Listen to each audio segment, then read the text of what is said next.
Hello and welcome to today's story. My name is Philip, and I like to dive deep into scary Asian stories and cover them in my videos.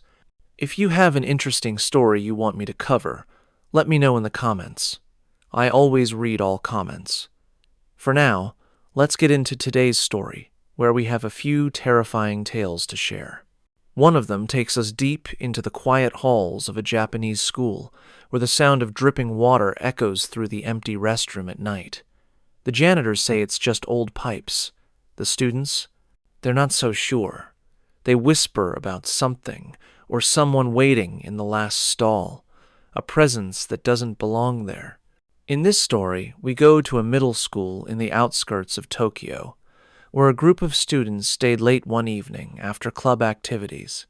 The building was almost empty, the lights flickering, the air heavy with silence. One of them, a boy named Ren, needed to use the restroom before heading home. His friends told him not to go to the last stall, but Ren laughed it off. That was the last time they saw him smile. Because that night, behind a thin wooden door, a calm voice whispered a question that no one should ever answer. Ren was an ordinary 15-year-old student at Waseda Junior High, a quiet school tucked between narrow residential streets and the small, dim-lit shops that lined the edges of Tokyo's older wards.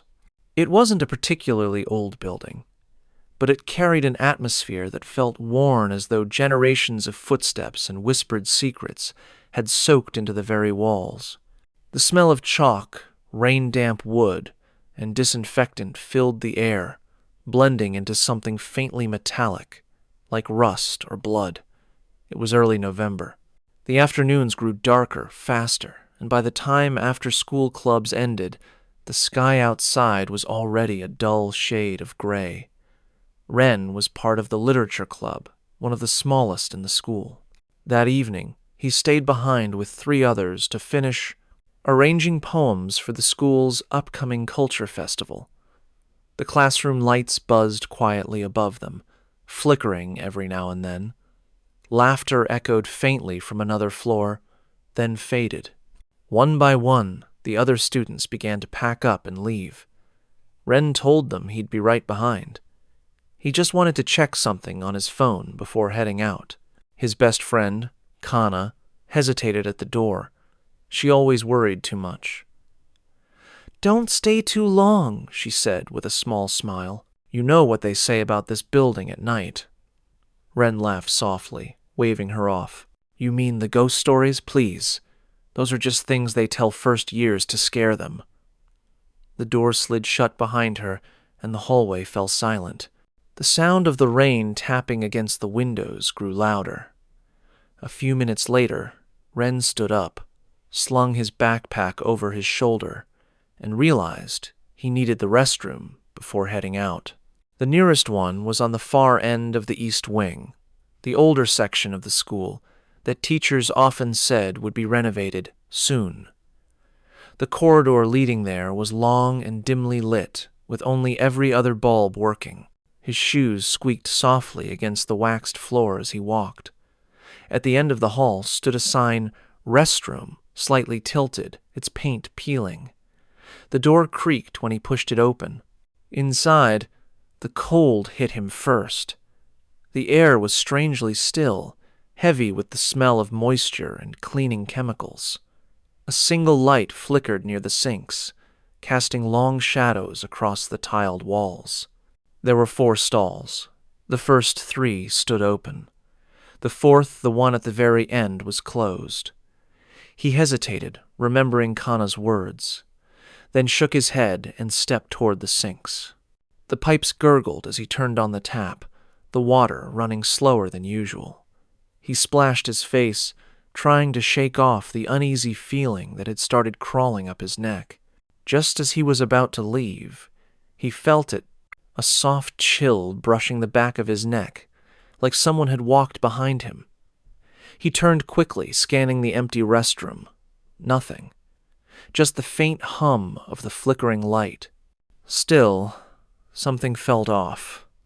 The air had grown colder, and the silence was too complete. No dripping, no distant footsteps, just stillness. Ren swallowed hard. His reflection in the cracked mirror looked pale, eyes slightly wider than before.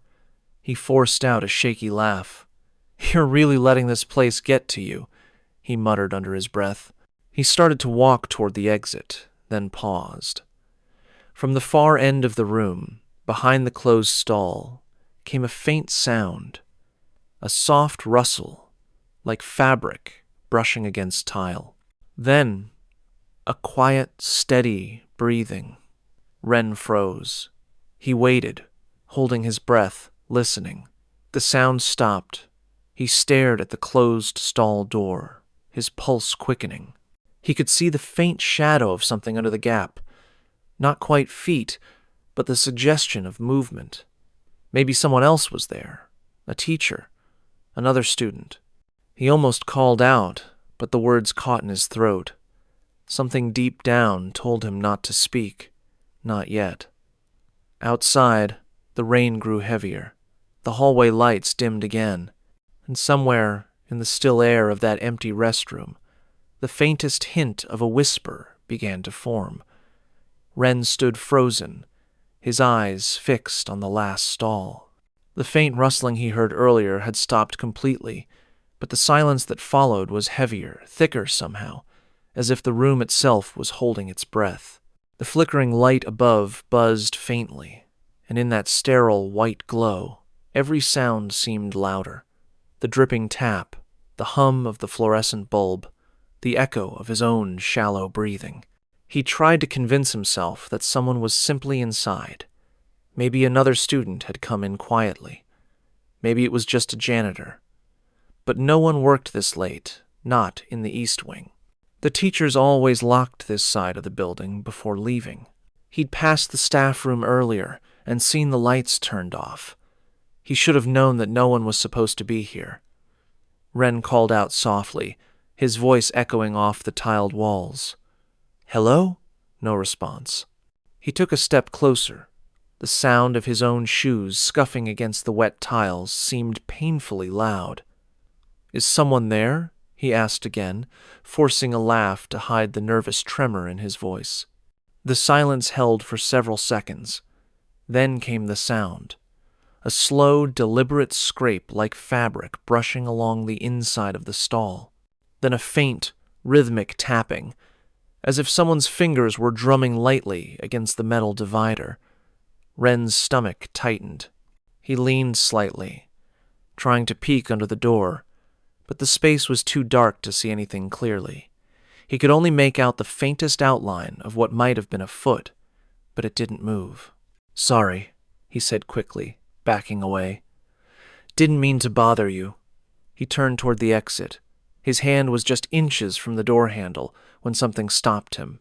A voice, soft, calm, almost polite.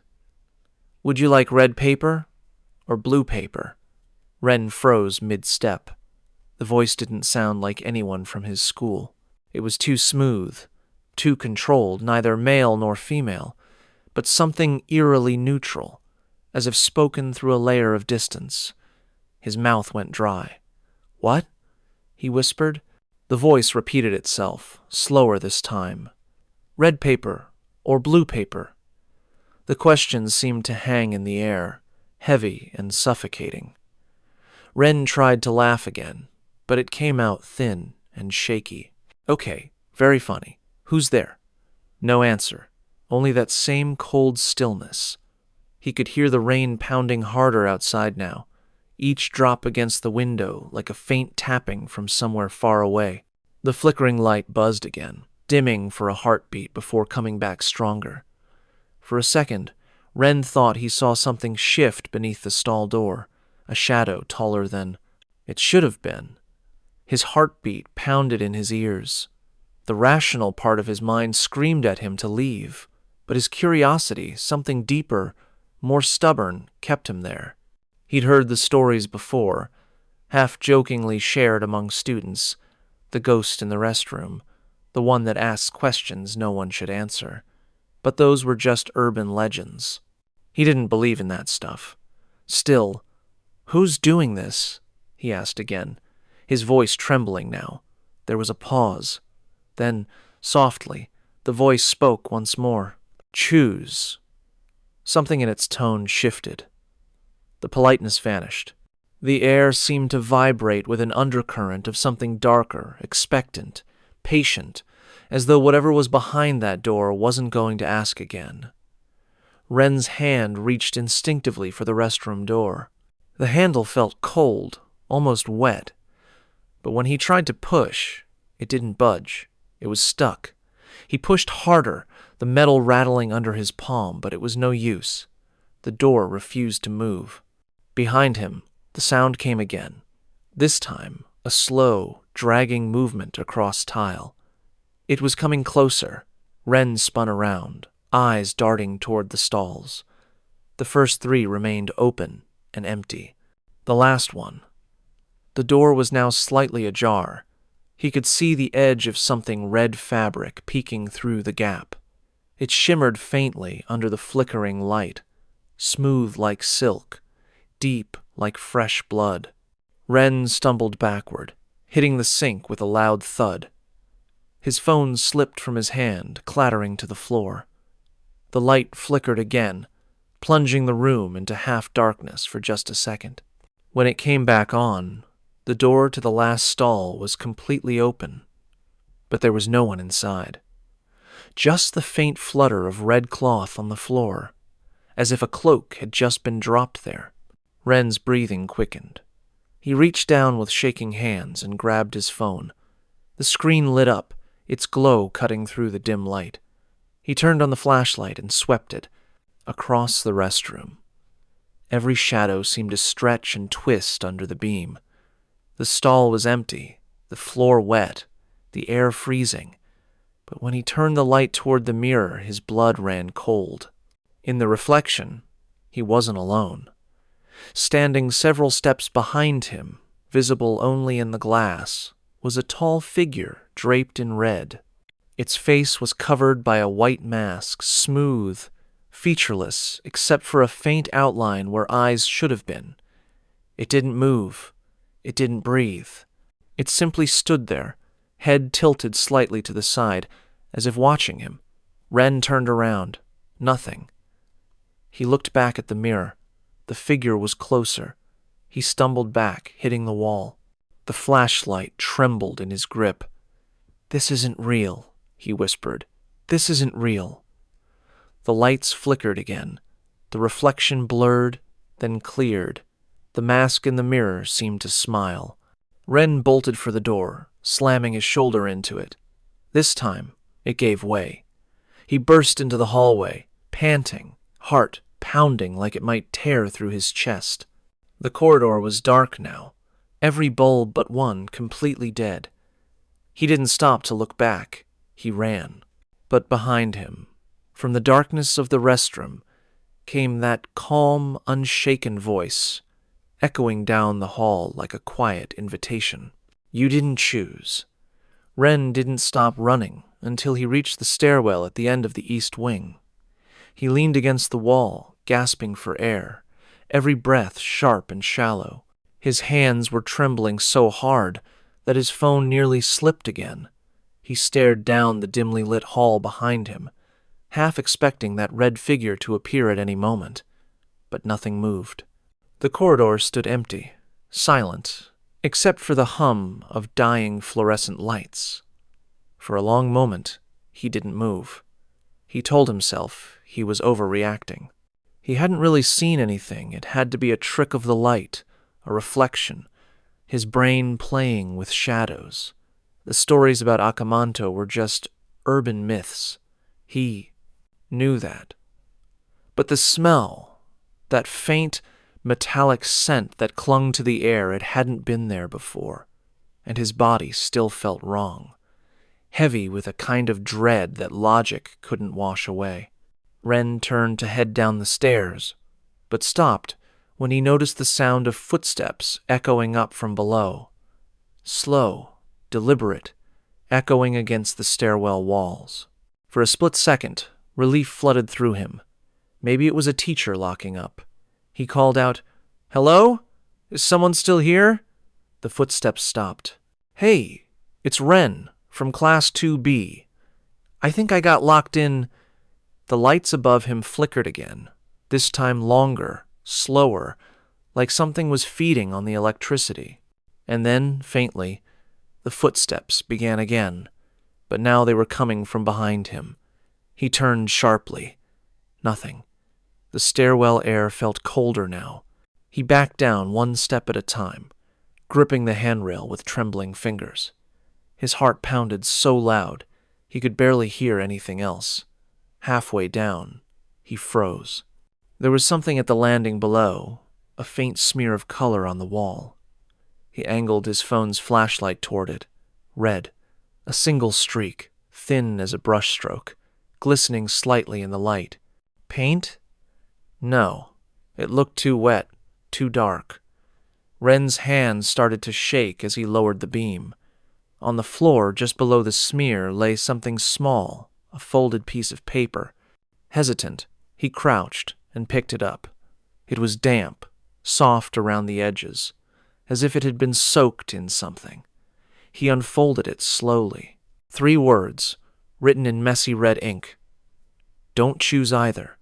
Ren dropped the note instantly, stumbling back a step. He looked around, but the stairwell was empty. The only sound was his own breath, echoing through the narrow space. He didn't wait any longer. He sprinted down the stairs and burst through the exit door into the courtyard, where the rain still poured in thick, cold sheets. The school grounds looked abandoned, the windows of every classroom blacked out. His shoes splashed through puddles as he made his way toward the main gate, until a voice called out behind him. "Ren?" He spun around. It was Kana, holding an umbrella, her uniform jacket soaked at the shoulders. Relief washed through him like a wave. "Kana, you scared me. What are you doing here?" She frowned, stepping closer. "I could ask you the same thing. I came back because you didn't answer my messages. I thought maybe you were still inside." Ren opened his mouth to explain, but the words caught in his throat. How could he tell her what he'd seen without sounding insane? I thought I saw someone in the restroom." Kana's expression changed slightly. Not surprise, something else. Worry. Recognition. "The East Wing restroom?" she asked quietly. Ren nodded. "Yeah, why?" She hesitated, her eyes flicking toward the dark building. "You shouldn't have gone there. That place is supposed to be off-limits after sunset." Ren frowned. "Why? It's just an old part of the school." Kana lowered her voice. "Last year, a student disappeared. No one talks about it, but everyone knows. He went to that restroom and never came back. The teachers sealed it for months. When they reopened it, the last stall was locked from the inside. They broke it open, but there was nothing there. Just red stains. And that smell." Ren's pulse quickened again. "You're saying that story was real?" Kana didn't answer. She just looked past him toward the building, her eyes narrowing. "We need to go. Now." A sudden gust of wind blew past them, bending the umbrella backward. The rain hit harder, colder. And then, faintly, through the sound of the storm, Ren heard it again, that same voice, calm, polite.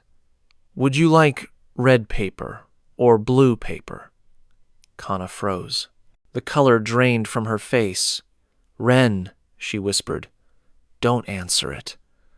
The voice came again, closer this time. "Red or blue?" Ren turned, slowly, toward the school building. The lights along the corridor flickered, one by one, from left to right, until they reached the farthest window of the east wing. In that last square of light, just visible through the rain, stood a figure in red. It didn't move. It didn't need to. Kana grabbed his wrist. "Don't look. Just go." They ran through the rain, splashing across the courtyard, breathless and terrified. But as they neared the main gate, Ren couldn't help himself. He looked back one last time.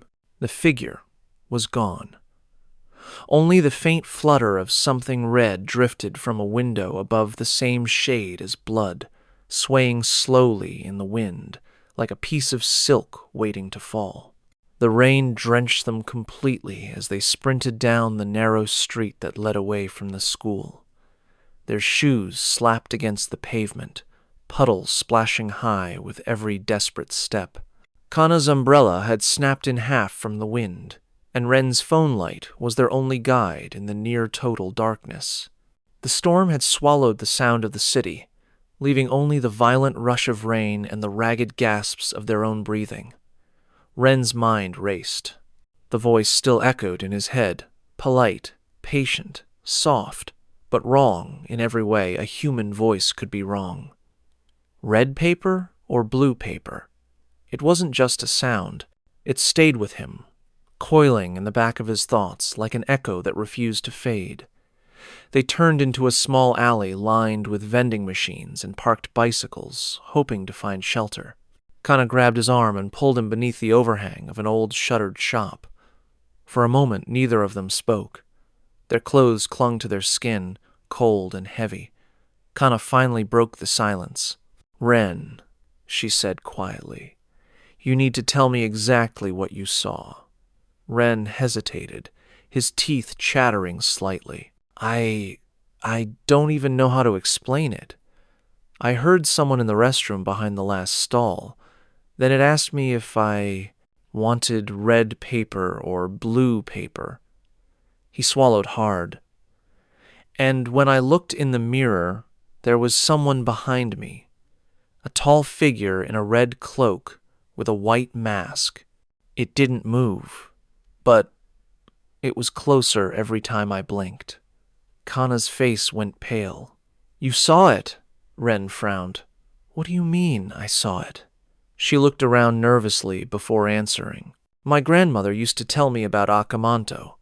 She said he isn't just a ghost, he's a kind of spirit that attaches himself to people who disturb him. Once you hear his question, you've already invited him in." Ren's breath hitched. "You mean he's following me?" Kana nodded slowly. "He doesn't stop until you answer. And if you choose wrong?" "Everyone dies if they choose," Ren interrupted, remembering the stories. "So I didn't answer. I ran." "That's good," Kana said, but her voice didn't sound relieved. "Still, if he spoke to you, it might already be too late.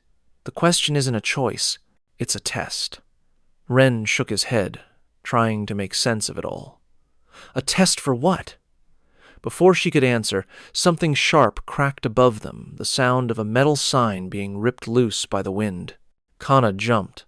The sign crashed into the street a few meters away, scattering sparks as it hit a power line. The brief flash of light illuminated the end of the alley, and in that light, Ren saw it. A figure, tall, draped in red, standing perfectly still in the rain.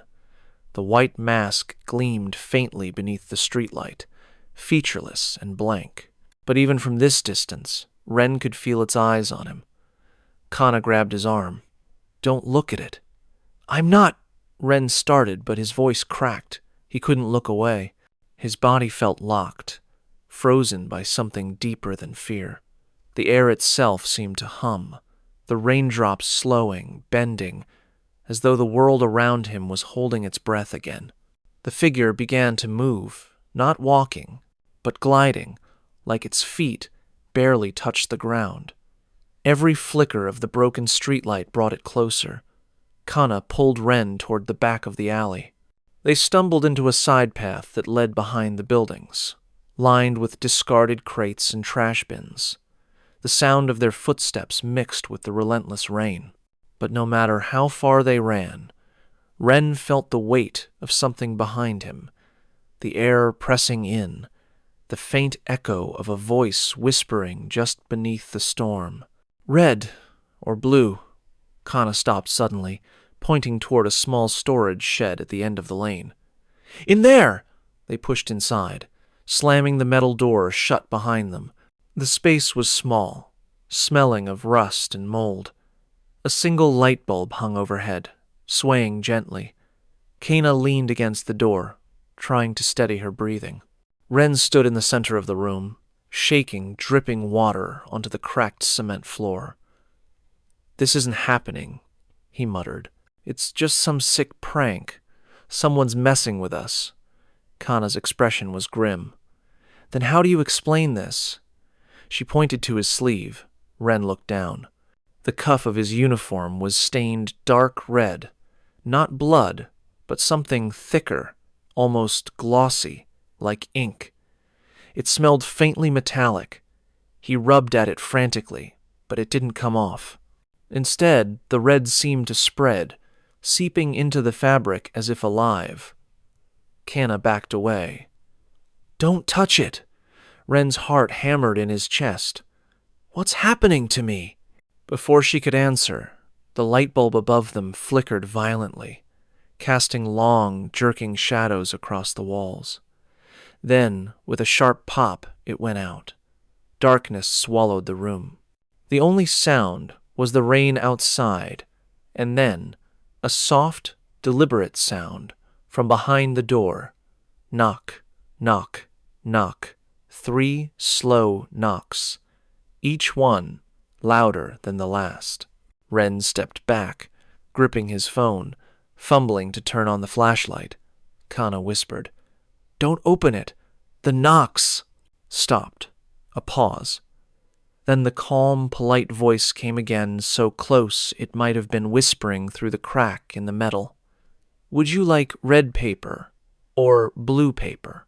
Ren's flashlight flickered to life, the beam trembling across the walls. And in that narrow cone of light, a shape began to form on the far wall, an outline in dripping red, spreading like paint seeping from the concrete. A handprint, then another. Then a face smooth, white, and smiling faintly where no mouth should be. Kana screamed. Ren dropped the phone. The light died. And in the darkness, the voice spoke again, soft, calm, almost kind. "You've already chosen." The moment the light went out, everything inside that small shed became sound and breath and panic. Kana's scream had cut through the dark, but it ended too quickly, smothered, like it had been swallowed by the air itself. Ren spun wildly, his hands scraping along the wall, trying to find his phone. His fingers brushed against cold metal, wet concrete, and something soft fabric. "Kana," he whispered. No answer. The rain outside had slowed, or maybe the sound had just been muffled by the heavy pressure that now filled the room. The air was thick, suffocating. It pressed against his chest, making each breath a struggle. And then, faintly, he heard it again, that calm, even tone. "Would you like red paper or blue paper?" Ren's throat went dry. His body trembled. "I said no," he shouted into the darkness. "I didn't choose anything." A pause. Then the voice came again, closer, almost beside his ear. "Then I will choose for you." He lunged toward where he thought the door was, slamming his shoulder into the cold metal. It didn't move. He hit it again, harder, until his arm throbbed with pain. The door wasn't locked. It just wouldn't open. It was as if something on the other side was holding it shut. And then he saw it. His phone lay face up on the floor, its cracked screen faintly glowing. The light flickered, casting a weak beam across the shed. The red stains on his sleeve had spread further, forming thin, vein-like lines that pulsed faintly beneath his skin. He stared at them in horror. The stains weren't just marks, they were moving, creeping higher up his arm. The sight made his stomach twist. Something shifted behind him. Slow, deliberate movement, like fabric brushing concrete. Ren turned. The faint glow of the phone illuminated a shape in the far corner of the room. It wasn't entirely solid, more like smoke gathering itself into form. The red cloak, the white mask. It stood motionless, tall enough that its head nearly touched the ceiling. The mask tilted slightly, studying him. There were no eye holes, yet Ren felt its gaze like the weight of a hand pressing against his skull. He backed away until his shoulders hit the door. His trembling hand reached for the latch again, but his body refused to move.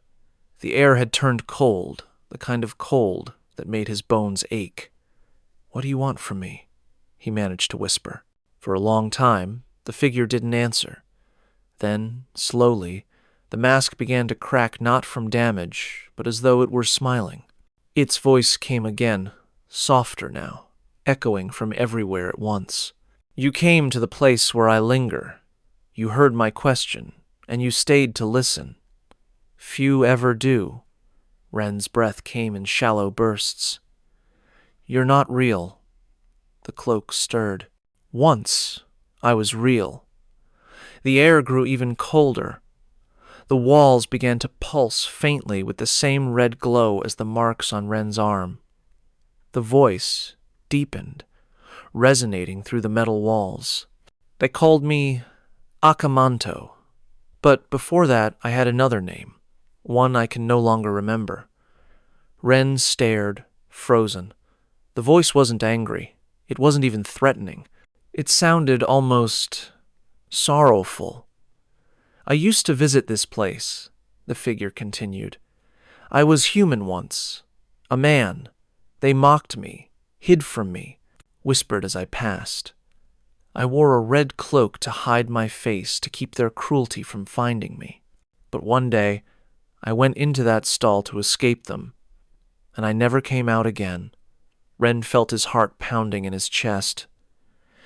"You died there," he said softly. The masked figure tilted its head. "I remain there. The body fades, but the question stays. And now it must always be asked." Ren's voice shook. "Then why me?" "Because you heard me," the spirit replied. "Because you answered, even with silence. Those who ignore me, I cannot touch. But those who listen, I follow." Ren's knees nearly gave out. The lines on his arm had reached his shoulder now, pulsing faster with each beat of his heart. "So I'm going to die?" The mask seemed to study him. "That depends. Every choice is a color. Every color a price. But some refuse both and still survive." "Would you like to know how?" Ren hesitated. "How?" The figure stepped closer, the red cloak brushing the ground like mist. "When I ask again," it whispered, "do not speak, do not run. Simply drop what is false." Ren frowned. "What do you mean?"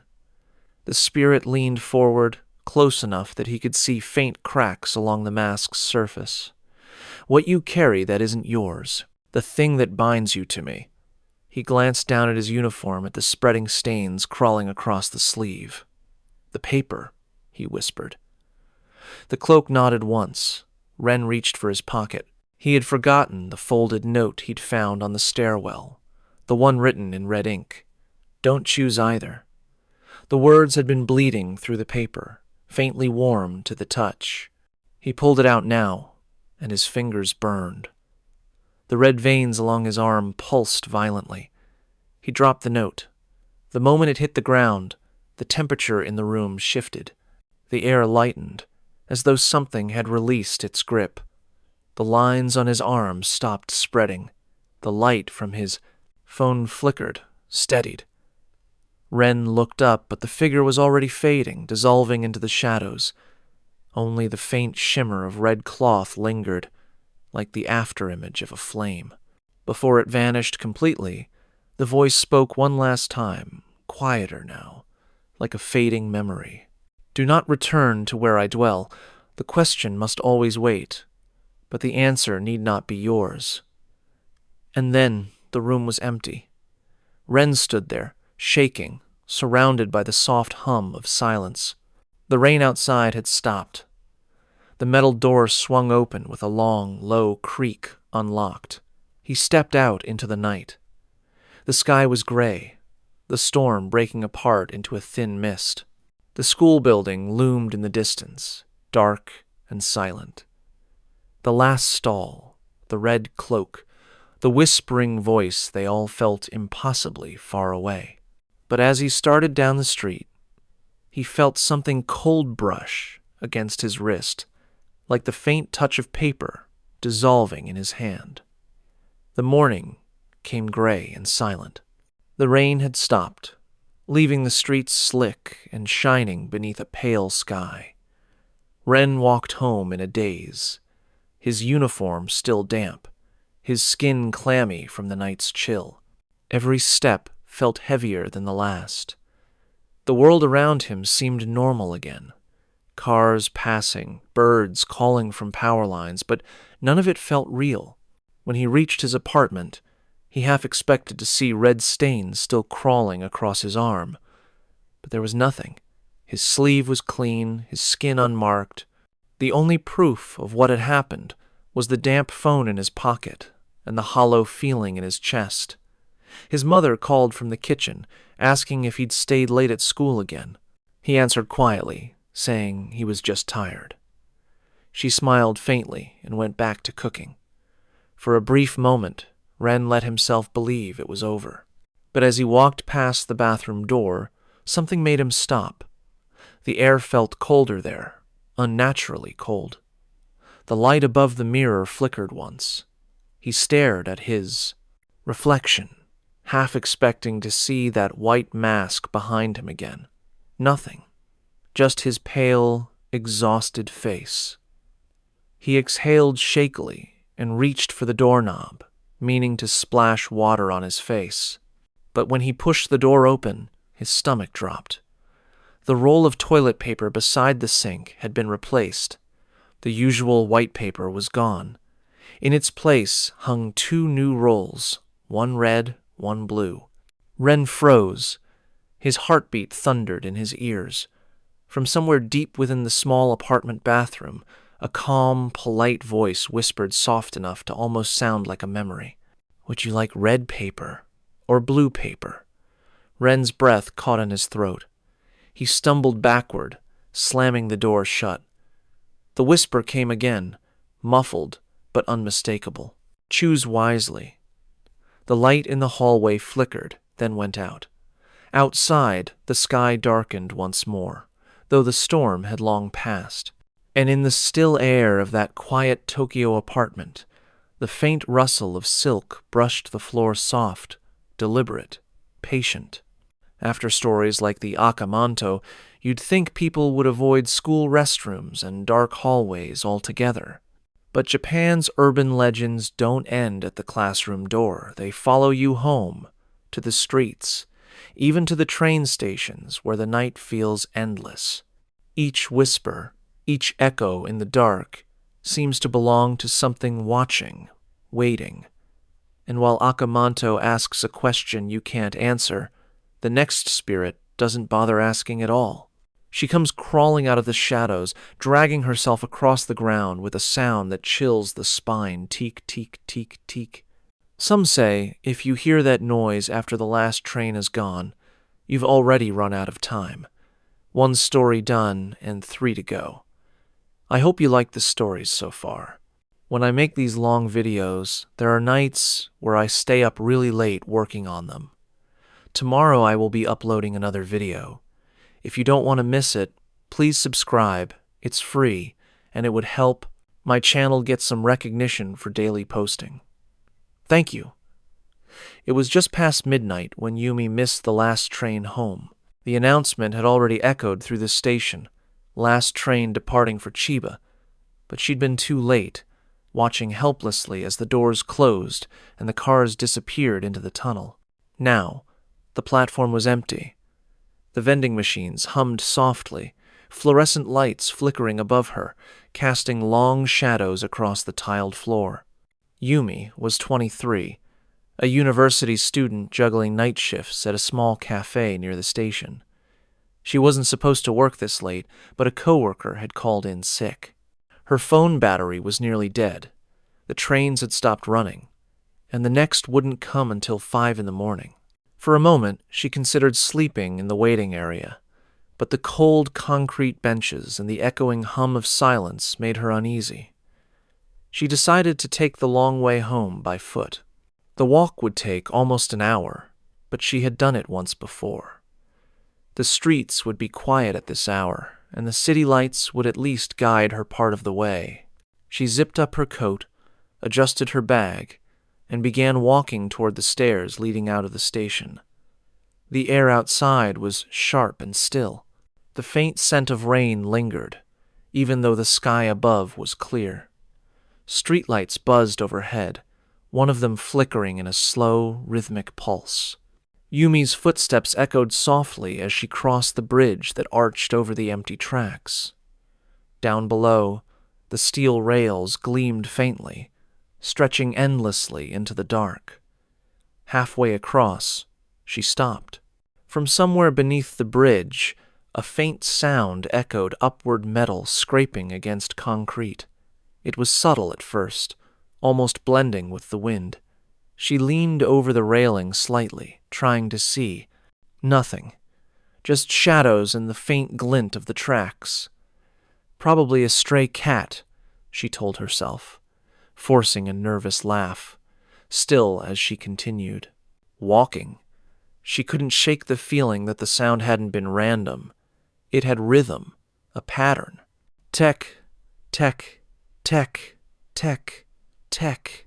She quickened her pace, the sound of her own footsteps now matching that same rhythm.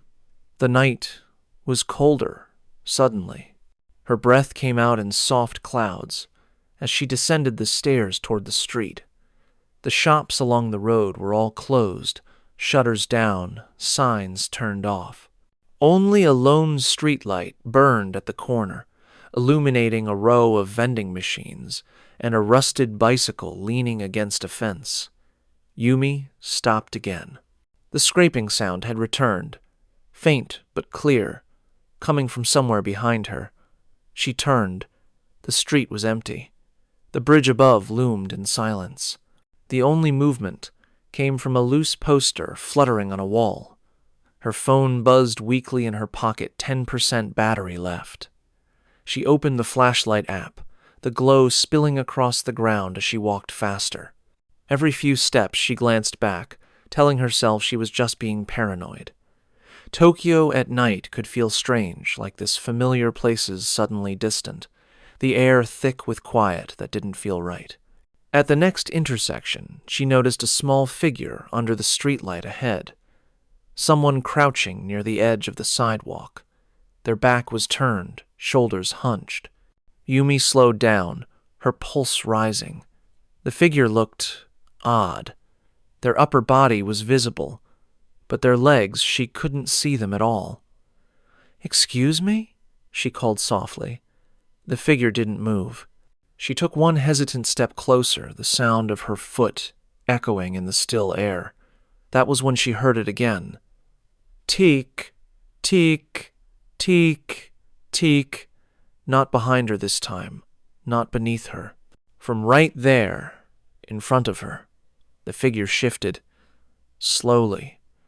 The head turned first too far, too smoothly, until a pale face looked up at her from beneath long, tangled hair. The eyes were wide, empty, gleaming under the flickering light. Yumi froze. Her phone slipped slightly in her shaking hand, the beam of light trembling across the ground. The figure tilted its head to one side, and the faint scraping began again, faster this time, louder. Tech, tech, tech, tech, tech. It was then Yumi realized what she was hearing. The sound wasn't footsteps. It was the sound of someone dragging themselves across the asphalt. Yumi's heart began to pound so hard she could hear it in her ears. The pale figure under the streetlight hadn't moved closer, but the sound, it wouldn't stop. That dry, chilling scrape of bone or metal dragging across asphalt, tech, tech, tech, rose and fell in an unnatural rhythm, as if the woman's arms were the only thing keeping her alive, clawing at the ground inch by inch.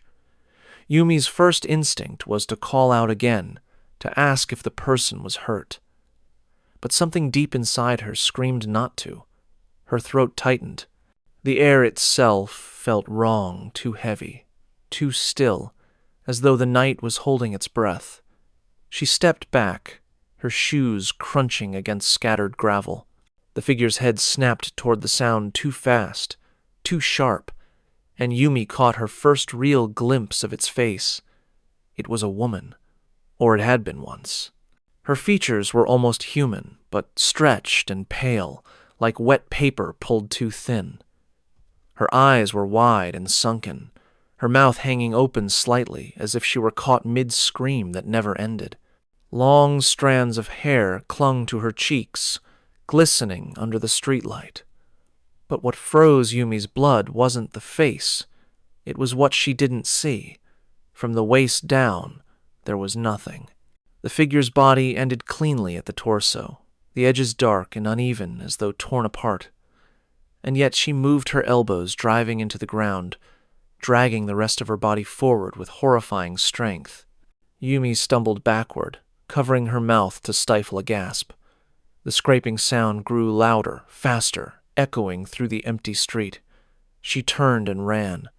Her footsteps slapped against the pavement, the sound bouncing off the closed shop fronts and empty vending machines. She didn't dare look back. But even over the pounding of her heart, she could hear it, the unmistakable rhythm behind her. Tech, tech, tech, tech, tech. It was faster now.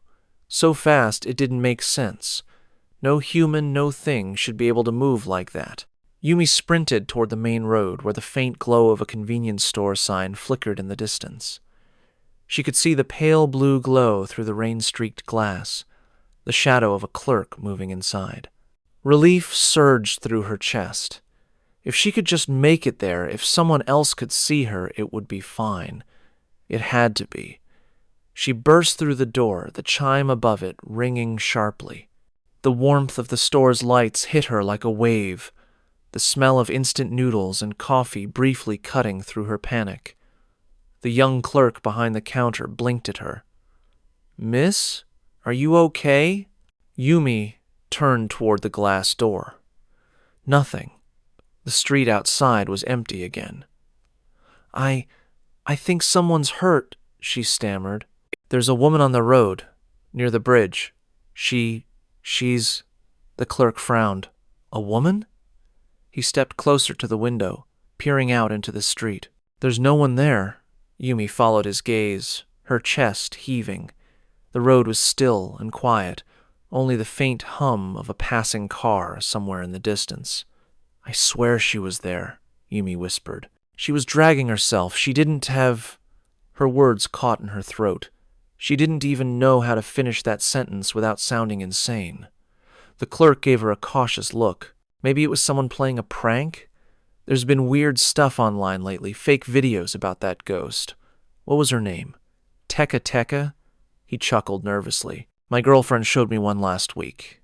They say if you hear that sound, you..." He stopped mid-sentence. The air conditioning unit above them hummed, louder for a moment, then died.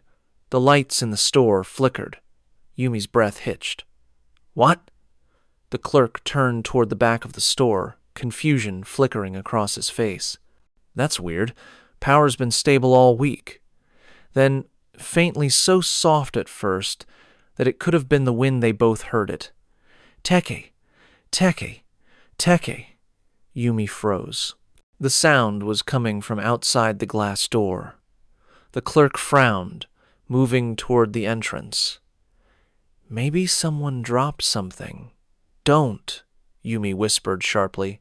He ignored her and pushed open the door, stepping halfway outside. The streetlight above the store flickered once, twice. The shadows at the edge of the road seemed to shift. "Hello?" The clerk called out. No answer. Then, from the darkness near the corner of the building, came that scraping sound, again fast this time, echoing off the pavement. Tick, tick, tick, tick, tick. Yumi's body reacted before her mind did. "Get inside!" she shouted. The clerk turned just as something blurred out of the shadows, a flash of movement so fast it was almost invisible. There was a sharp, metallic sound, like a blade slicing through the air, followed by a heavy thud. The door slammed shut, the glass trembling. Yumi stumbled backward, her eyes wide in horror. The clerk was gone. The space where he had stood seconds ago was empty, except for his dropped flashlight rolling across the floor, its beam flickering toward the entrance. Yumi's trembling hands reached for her phone, but the screen was black, dead. The hum of the vending machines outside had gone silent. Then softly came the sound again, this time inside the store. Teek, teek, teek. It was faint but unmistakable, coming from one of the aisles.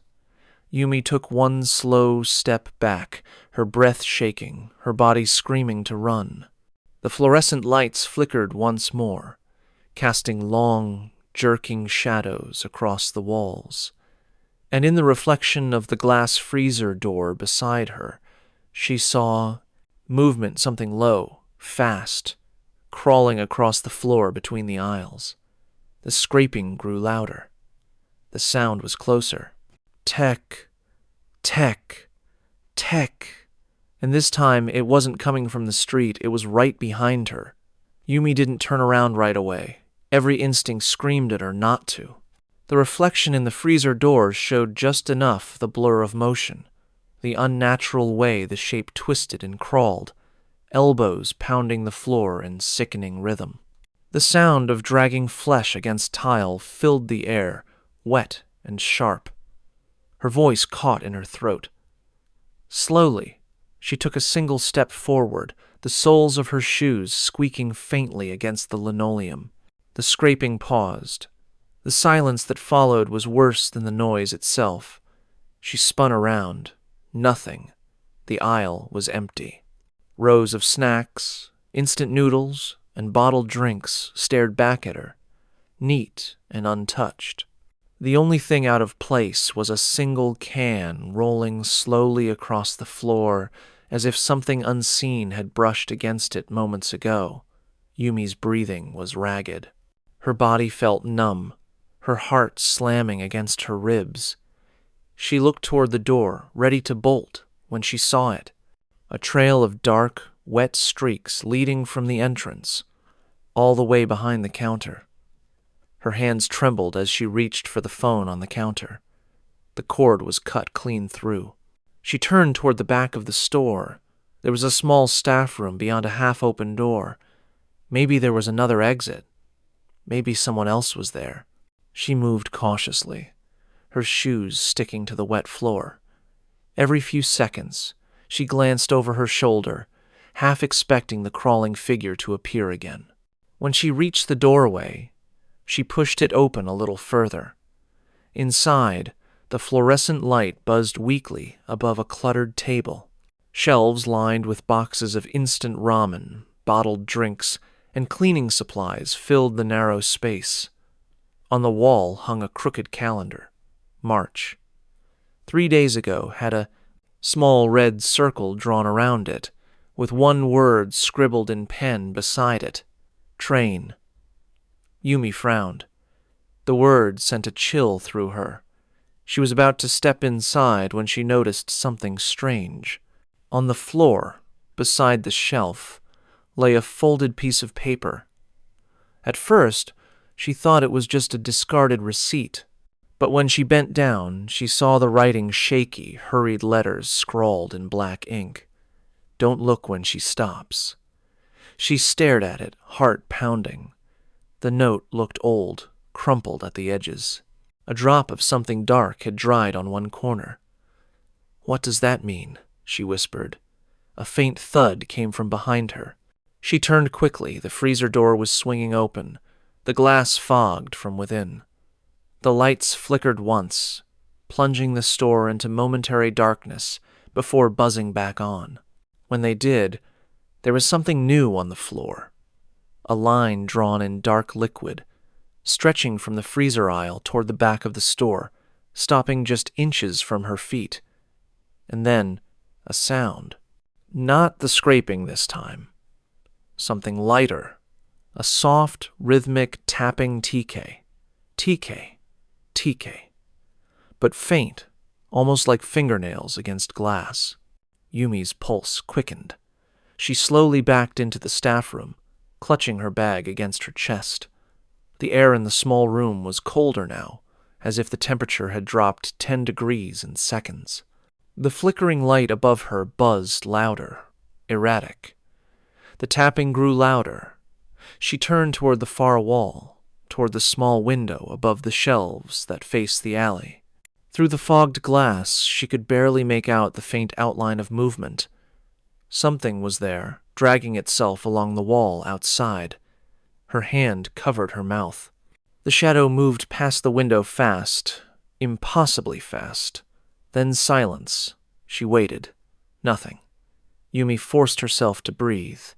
She stepped toward the window and wiped the fog away with her sleeve. Outside, the alley was empty. A single trash bag rolled slowly in the wind. Then, reflected in the glass, she saw it. A face, right behind her. She spun around, slamming into the shelf. Boxes fell around her. The air seemed to thicken, heavy with static. The sound came again louder this time. Closer. Tek-tek-tek-teka. The staff room door slammed shut on its own. The lights blew out. Total darkness. Something brushed against her ankle. Yumi screamed and stumbled backward, hitting the wall. The scraping sound circled her now, moving fast, impossibly fast. She couldn't see it, but she could feel it, the rush of air, the faint scent of rust and rain. And then, as suddenly as it had started, everything went still. Yumi froze. She remembered the note. Don't look when she stops. Her entire body trembled, but she stayed completely still, staring at the floor. She could hear something breathing in the dark. Close. Too close. A faint drip echoed from somewhere above her. Her hands shook. Her vision blurred from tears. Every second felt like an eternity. Then the breathing stopped. The silence was absolute. She dared to look up. The doorway to the store was open, again empty. The faint glow from the streetlights bled in through the broken glass. Yumi stumbled forward, gasping, her body shaking violently. She reached the front of the store, desperate for air. Outside, the streets were still empty. The neon signs flickered back to life, and for a brief moment, it felt like the nightmare had ended. But as she stepped outside, she noticed something new, a faint red smear on the pavement, leading away from the store and toward the bridge she'd crossed earlier. The sound was gone, but something deep inside her whispered that it wasn't over, that maybe the tek-tek hadn't stopped at all. Maybe it was waiting for her to start walking again. Yumi stood at the edge of the empty street, her body trembling, her mind struggling to make sense of what she had just seen. The night air felt thick, pressing against her lungs. The silence was complete now. No cars, no footsteps, no hum of electricity from the neon signs. The world had gone still. Even the wind had stopped.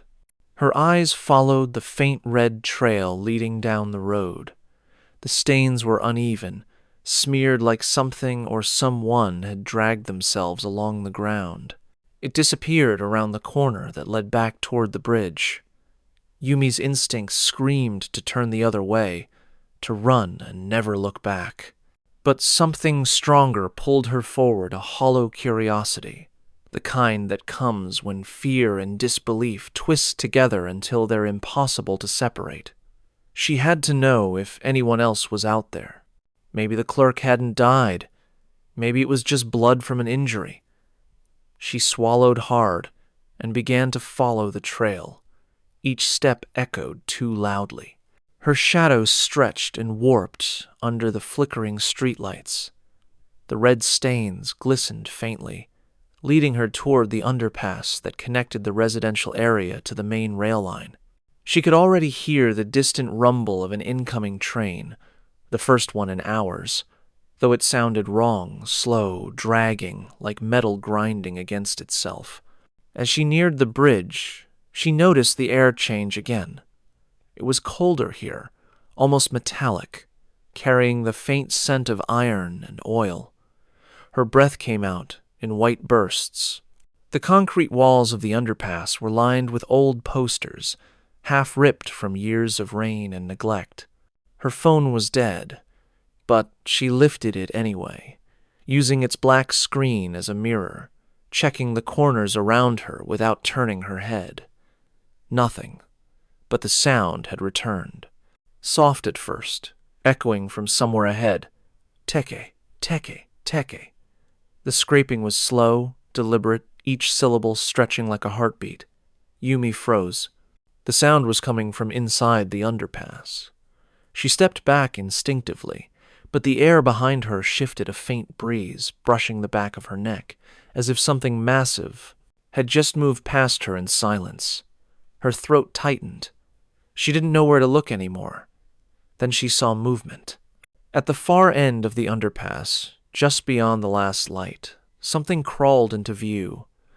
Pale hands slapped the ground, elbows digging into the concrete as it pulled itself forward with horrifying speed.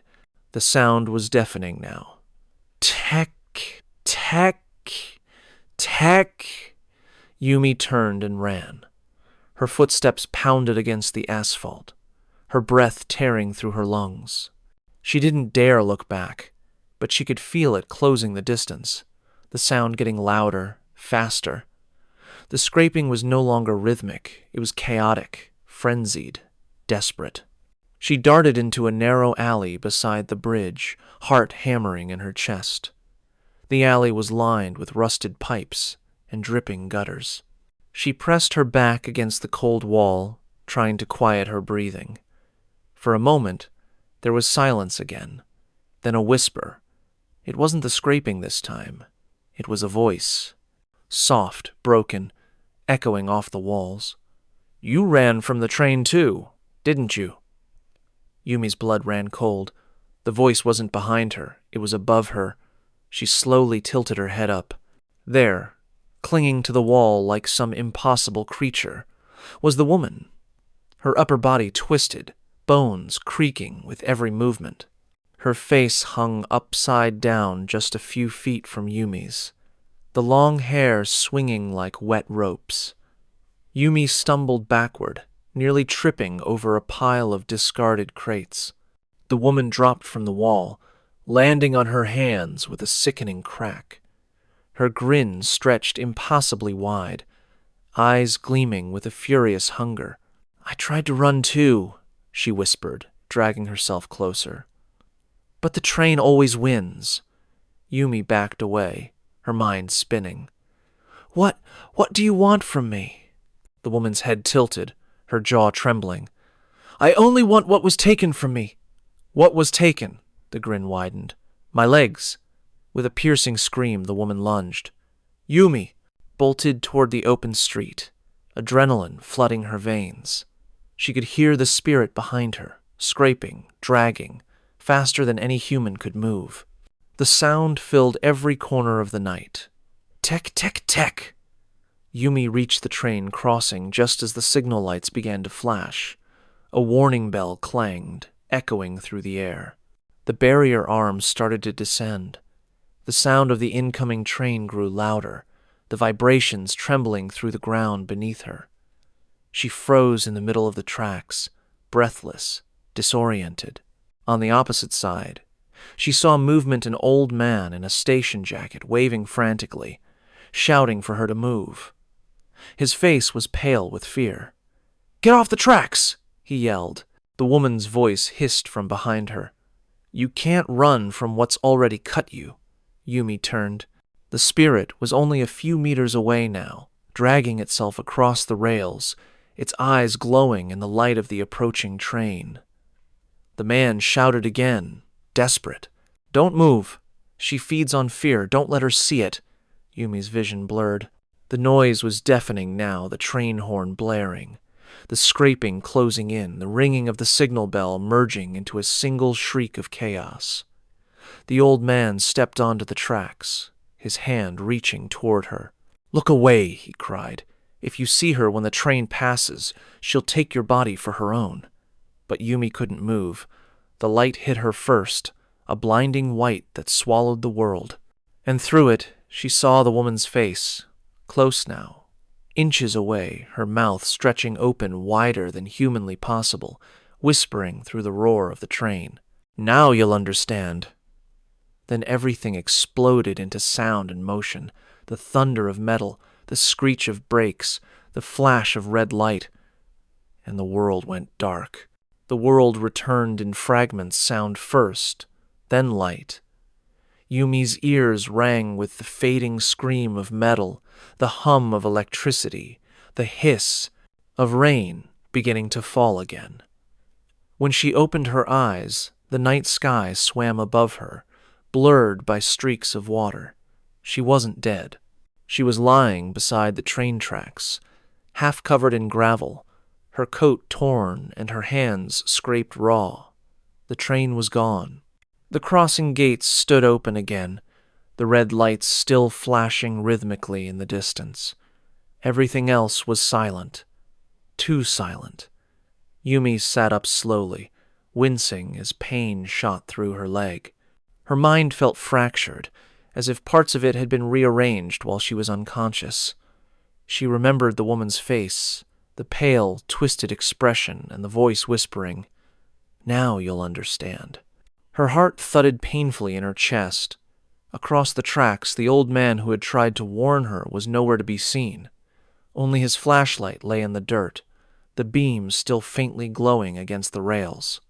Yumi pushed herself up and limped toward it, every step crunching softly on the gravel. When she bent to pick it up, she noticed something beside it, a small object, half buried in the dirt. It was a train ticket. Old, yellowed at the edges, stamped with a date from nearly 40 years ago. Her breath caught. The name printed on it was one she didn't recognize, Satomika, but written on the back in faint red ink were words that made her blood run cold. Don't let her ride alone. A chill ran through her. The ink wasn't just red, it looked fresh, wet. She stumbled backward, clutching the flashlight tightly. The wind picked up, carrying the faint echo of movement from somewhere nearby, the soft drag of something heavy brushing against the ground. Yumi turned the flashlight toward the sound. At first, she saw nothing. Then, near the base of the bridge, a figure came into view, small, hunched, dressed in the same uniform as the old station staff. It was the man. He was alive. Or at least, she thought he was. "Hey!" she called, her voice trembling. "Sir, are you okay?" He didn't answer. She limped closer. The beam of her flashlight trembled as she raised it toward him and froze. The man stood facing the wall, motionless. His hand was pressed flat against the concrete, as though he were feeling for something. When Yumi got close enough to see his face, her stomach dropped. His eyes were open but lifeless. His mouth hung slightly ajar, whispering something in a faint, rhythmic pattern. She leaned closer, straining to hear. "Don't look when she stops. Don't look when she stops." The same words from the note in the store. Yumi's heart began to race. "What does that mean?" she whispered. "Who is she?" The man's lips twitched. His eyes flicked toward her for the briefest moment, and then, with a sudden jerk, his body went still. The whispering stopped. Yumi stepped back, her pulse pounding. That was when she saw the shadow. It appeared on the wall beside him, a long, distorted silhouette stretching upward, the shape of a woman, her hair hanging down, her arms impossibly long. The old man's body shuddered, then dropped lifelessly to the ground. The shadow remained. The scraping sound started again, echoing through the bridge. "Teke! Tek! Tek!" Yumi stumbled back, aiming the flashlight wildly. "No! No, please!" The sound stopped, She froze. Every instinct screamed at her to run, but her body refused to move. The beam of light quivered against the dark concrete wall. Slowly, shakily, she began to back away. That was when her phone buzzed. She nearly screamed. She had forgotten it was in her pocket. The screen flickered weakly, lighting up her hand. New message received. She opened it. There was no sender listed. Just one message. You ran from the train, too. Now you're part of her story. The screen went black again. The scraping resumed, louder this time, surrounding her, echoing from every direction. She spun, light darting across the ground, across the rails, up the walls. And then she saw something that made her knees buckle. Carved into the concrete beside the tracks were dozens of names, each etched deeply, overlapping, nearly worn away by time. But among them, she recognized one. Sato Mika, the same name from the ticket. She moved the light lower and found another name, fresher, carved so recently the dust still clung to it. Yumi Tanaka, her own name. Her breath hitched violently. "No," she whispered. "No, I'm still here. I'm still—" The sound of a train horn cut through the night. She turned toward the tracks. The crossing lights had turned red again, flashing steadily. The gates lowered. Another train was coming, but there was no vibration this time. No hum of wheels, no approaching headlights. Only the sound, that relentless rhythmic scrape growing louder. And from the shadows beneath the bridge, something emerged. A woman, or what was left of one, pulling herself along the gravel, her arms jerking with unnatural precision. Her lower half was gone, torn away at the waist. Her face was a mask of agony and fury, yet her eyes gleamed with something else. Recognition. She stopped just a few meters away, her mouth twitching into something that almost resembled a smile. "You saw me," she said softly. "Now they'll see you."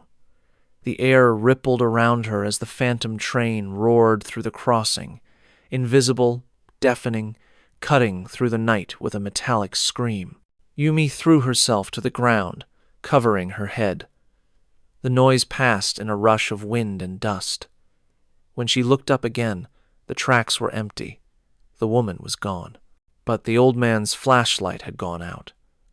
And beneath the steady flash of the signal lights, the gravel where Yumi lay was stained with red, forming a perfect line that ended where her legs should have been. The next morning, the train station was crowded again, as if nothing had happened. The sun rose pale over the city, washing the streets in soft gold. People hurried across the platforms, checking their phones, sipping coffee, unaware of the red stain that had dried along the gravel beneath the bridge. A cleanup crew arrived first, muttering about another animal accident on the tracks. But when one of the workers crouched to inspect the ground, his hand brushed against something cold, a broken flashlight, cracked open, its lens smeared faintly with blood. He frowned, looking around. Strange, no body this time. The others didn't answer. They were staring at the wall beside the rails. Carved into the concrete was a single, fresh name. The letters were rough, hurried, as if scratched by trembling hands. Tanaka Yumi. The worker stepped back slowly, confusion flickering across his face. Wasn't that the girl who— His words were cut off by the sudden sound of metal against stone. Teke, teke, teke. The scraping came from deep inside the tunnel, echoing faintly at first, then louder, sharper, rhythmic. The men froze. A gust of wind swept through the station, scattering paper cups and dust. The lights along the platform flickered once, twice. Somewhere beyond the dark mouth of the tunnel, a low whisper rose beneath the sound. "You saw her name, didn't you?" The scraping grew faster. "Ticky, ticky, ticky, take." The worker dropped his flashlight. It rolled toward the tracks, the beam trembling across the gravel. Just before it went dark, the light caught something pale and moving a hand, reaching forward, followed by a blood-soaked arm pulling itself out of the shadows. The sound was deafening now. Tech, tech, tech, tech, and then silence. The first morning train pulled in moments later, brakes screeching softly. Passengers stepped off, chatting, smiling, unaware. But those standing closest to the edge swore later that they saw something flicker below the platform. A flash of white, a glint of red before it vanished back into the dark. Japan's urban legends have a strange way of following you from the echoing hallways of a school to the empty platform of a midnight train. But some stories don't wait for nightfall. Some linger in the daylight, in wide open fields where the air shimmers with heat, where the danger isn't in what hides behind you, but in what you can't stop looking at. While spirits like Akamanto and Teka Teka strike from the shadows, the next story is far quieter, almost peaceful at first glance. A single white figure swaying in the distance, almost like a scarecrow dancing in the summer breeze. But those who keep watching soon realize it's not the wind that's moving it. It was the height of summer, the kind of afternoon where the air itself seemed to hum with heat. Cicadas screamed from the trees, and the scent of wet earth drifted across the narrow country road that cut through miles of rice fields. Riku wiped the sweat from his forehead and adjusted the strap of his camera bag. He had come from Tokyo to visit his grandfather in the countryside, a small, isolated farming village in Niigata Prefecture. It was supposed to be a break from city life, a quiet retreat before university started again. He planned to spend the week photographing the rural landscape for his final summer project, documenting the vanishing countryside. The village itself was barely more than a handful of wooden houses scattered along a single a road. Most of the residents were elderly, and by midday, the streets were already empty, everyone hiding from the oppressive heat. Even the air felt still. The only movement came from the shimmering mirage that hung above the flooded fields, where stalks of green swayed under the bright Sunday. Riku loved that kind of silence. It made the world feel distant, unreal. He crouched near a narrow irrigation channel and snapped a few shots, watching ripples distort his reflection. But when he lifted his head again, something caught his eye, a pale shape standing in the farthest field. At first, he thought it was a scarecrow.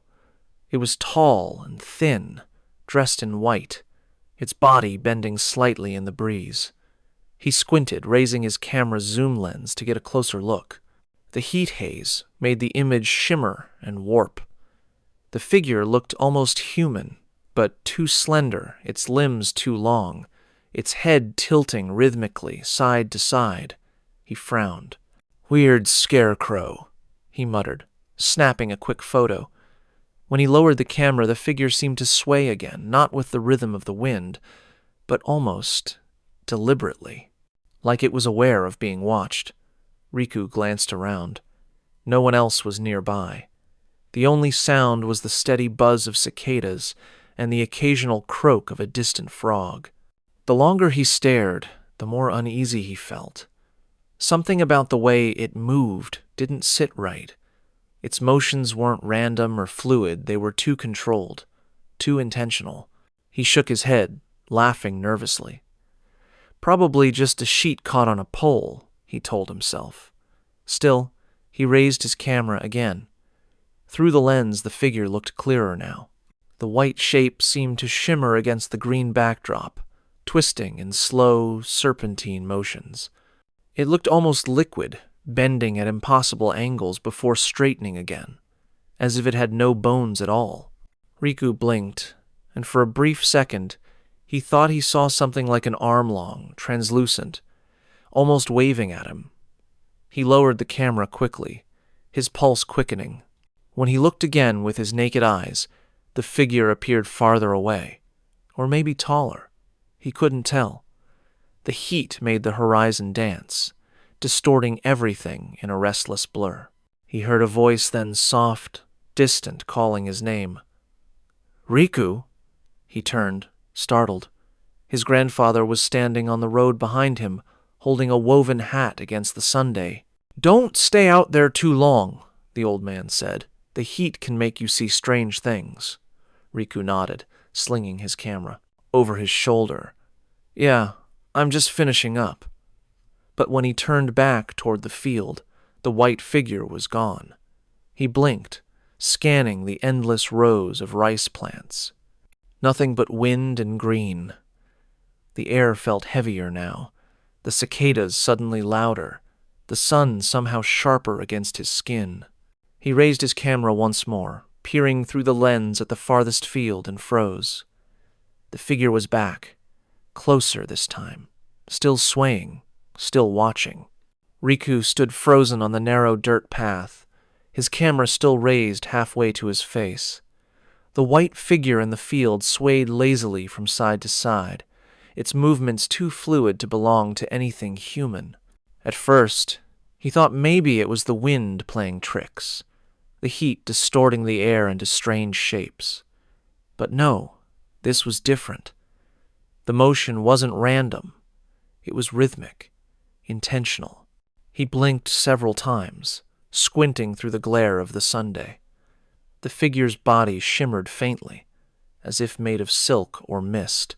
Then, just for a moment, it seemed to tilt toward him, bending forward at the waist as though it were leaning closer to see him better. Riku stepped back instinctively, his boots squelching in the mud. "What the hell?" he whispered under his breath. He glanced over his shoulder toward the road. His grandfather had already disappeared around the corner, heading back toward the house. The world was silent again, save for the faint rustle of the rice plants in the breeze. When he looked back at the field, the figure was gone. His stomach twisted. He lowered the camera, scanning the open land. It couldn't have just vanished. There was nowhere for it to hide. The nearest trees were 100 meters away, and the fields stretched flat and empty in all directions. He raised the camera again, zooming in across the far rows. His lens caught the faint shimmer of something white between the stalks, not standing anymore, but lower, like it had crouched down or was lying flat, against the ground. The sight made his skin crawl. He took a step back, nearly tripping over the edge of the irrigation channel. "Okay," he told himself, "maybe it's a scarecrow that fell. Or fabric caught on something. Just calm down." But deep down, he didn't believe that. The air around him felt wrong, now heavier, quieter, as though the cicadas themselves were holding their breath. His own reflection wavered in the shallow water beside him, distorted by ripples that hadn't been there a moment ago. He decided to head back. But as he turned toward the road, his camera suddenly clicked on its own, the automatic shutter snapping several times rapidly. Startled, Riku looked down. His finger hadn't touched the button. The camera whirred softly, the lens adjusting focus, turning toward the field by itself. "What the—" He yanked the strap from around his neck, holding the camera at arm's length. It stopped moving. He hesitated, then pressed playback. The screen flickered, showing the last photo it had taken. The image was of the rice field, but not as it looked now. The colors were muted, almost gray. The figure in white was there closer than before, and even though its shape was still blurred, he could clearly make out its outline. It looked human, too human. The arms and legs were long, impossibly thin, its body twisting at unnatural angles like soft clay. The face was nothing but a blur of white, except for a faint, dark line where the mouth should have been stretched far too wide. Riku's fingers went numb. He deleted the photo instantly, his heart hammering in his chest. The screen went black. That was when he felt it, a faint pressure on his shoulder. He spun around, nearly dropping the camera. No one was there. The air was perfectly still, but he could smell something faint, something sweet and rotten, like wet flowers left in a vase too long.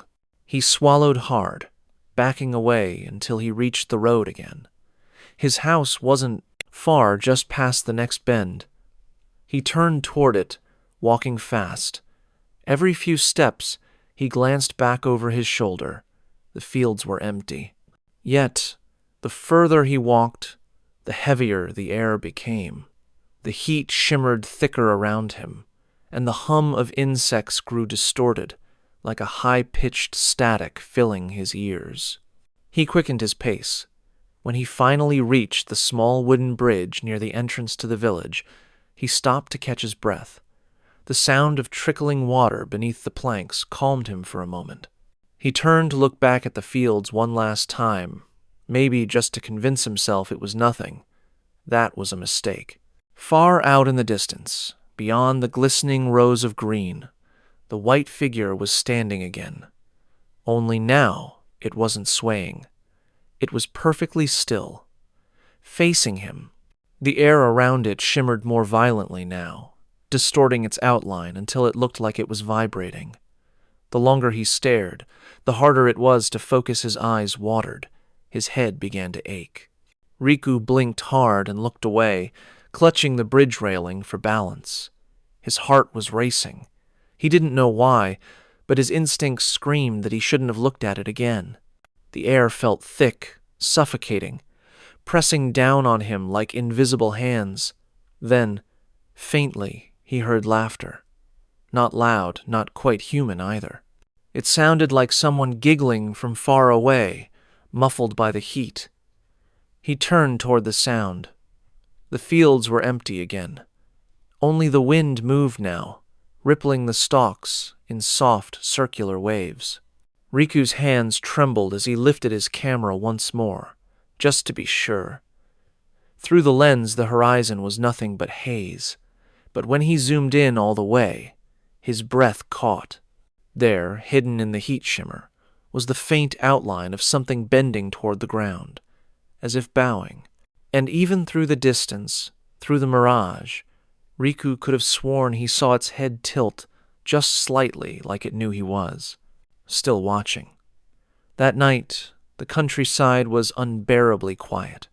Even the cicadas had gone still, as if the air itself was holding its breath. Riku sat on the porch of his grandfather's house, the dim light from the kitchen flickering through the paper doors behind him. His camera rested on his lap. He hadn't told his grandfather what he'd seen earlier in the fields, the white figure, the way it seemed to move with purpose. It sounded ridiculous when he tried to form the words. He'd probably just been imagining things, he told himself. Heat stroke, a trick of the light. But even now, as the night breeze rustled through the rice plants beyond the yard, he couldn't shake the feeling that something was still out there, watching, waiting. His grandfather slid the door open behind him, the faint smell of green tea and smoke drifting out.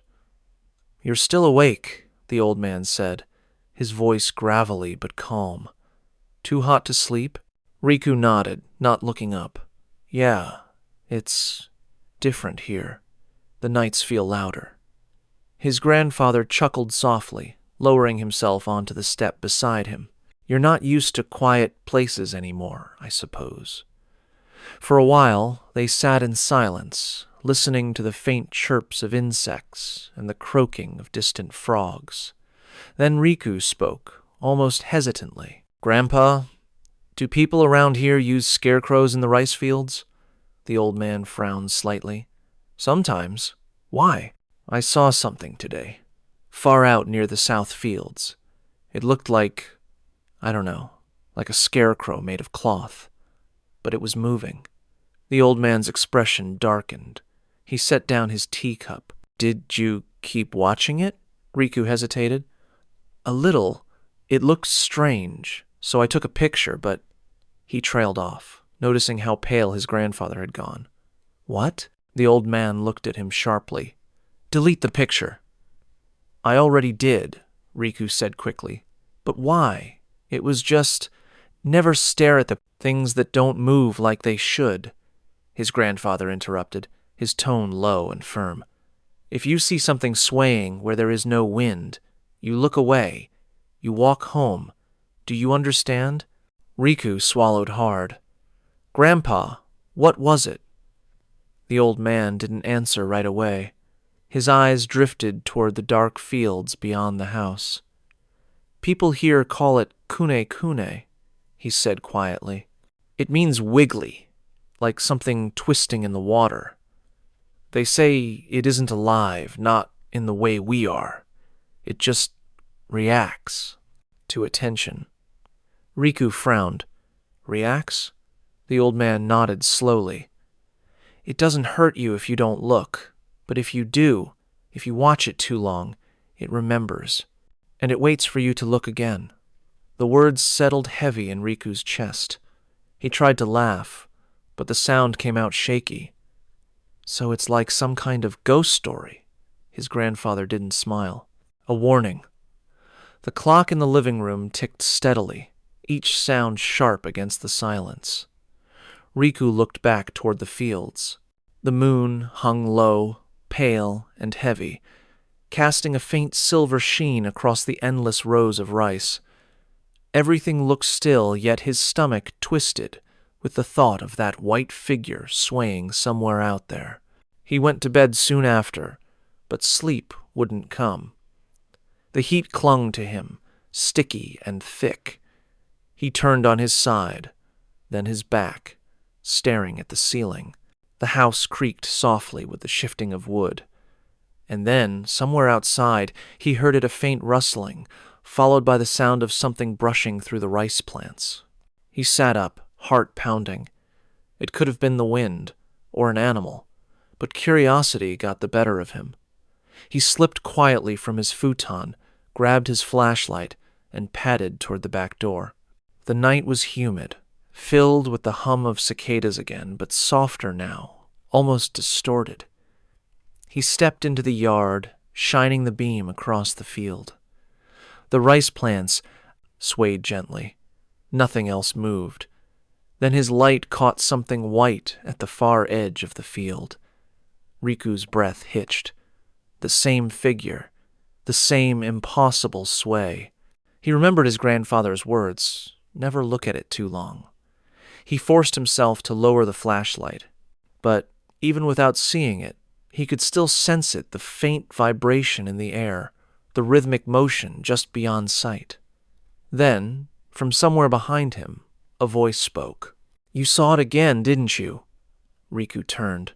His grandfather was standing on the porch, eyes narrowed. Don't look, he warned. Come back inside. But the old man's voice didn't sound the same. It was too flat, too calm. Riku's stomach dropped. Grandpa? The figure on the porch tilted its head, the same swaying motion he'd seen in the field. Riku stumbled backward, flashlight trembling in his hand. The light flickered wildly between the porch, the field, the shadows, and then, in one horrifying instant, both figures, the one on the porch and the one in the field, moved in perfect unison, swaying, twisting, smiling. Riku stumbled backward, his flashlight trembling in his hand, the beam cutting jagged lines through the humid night.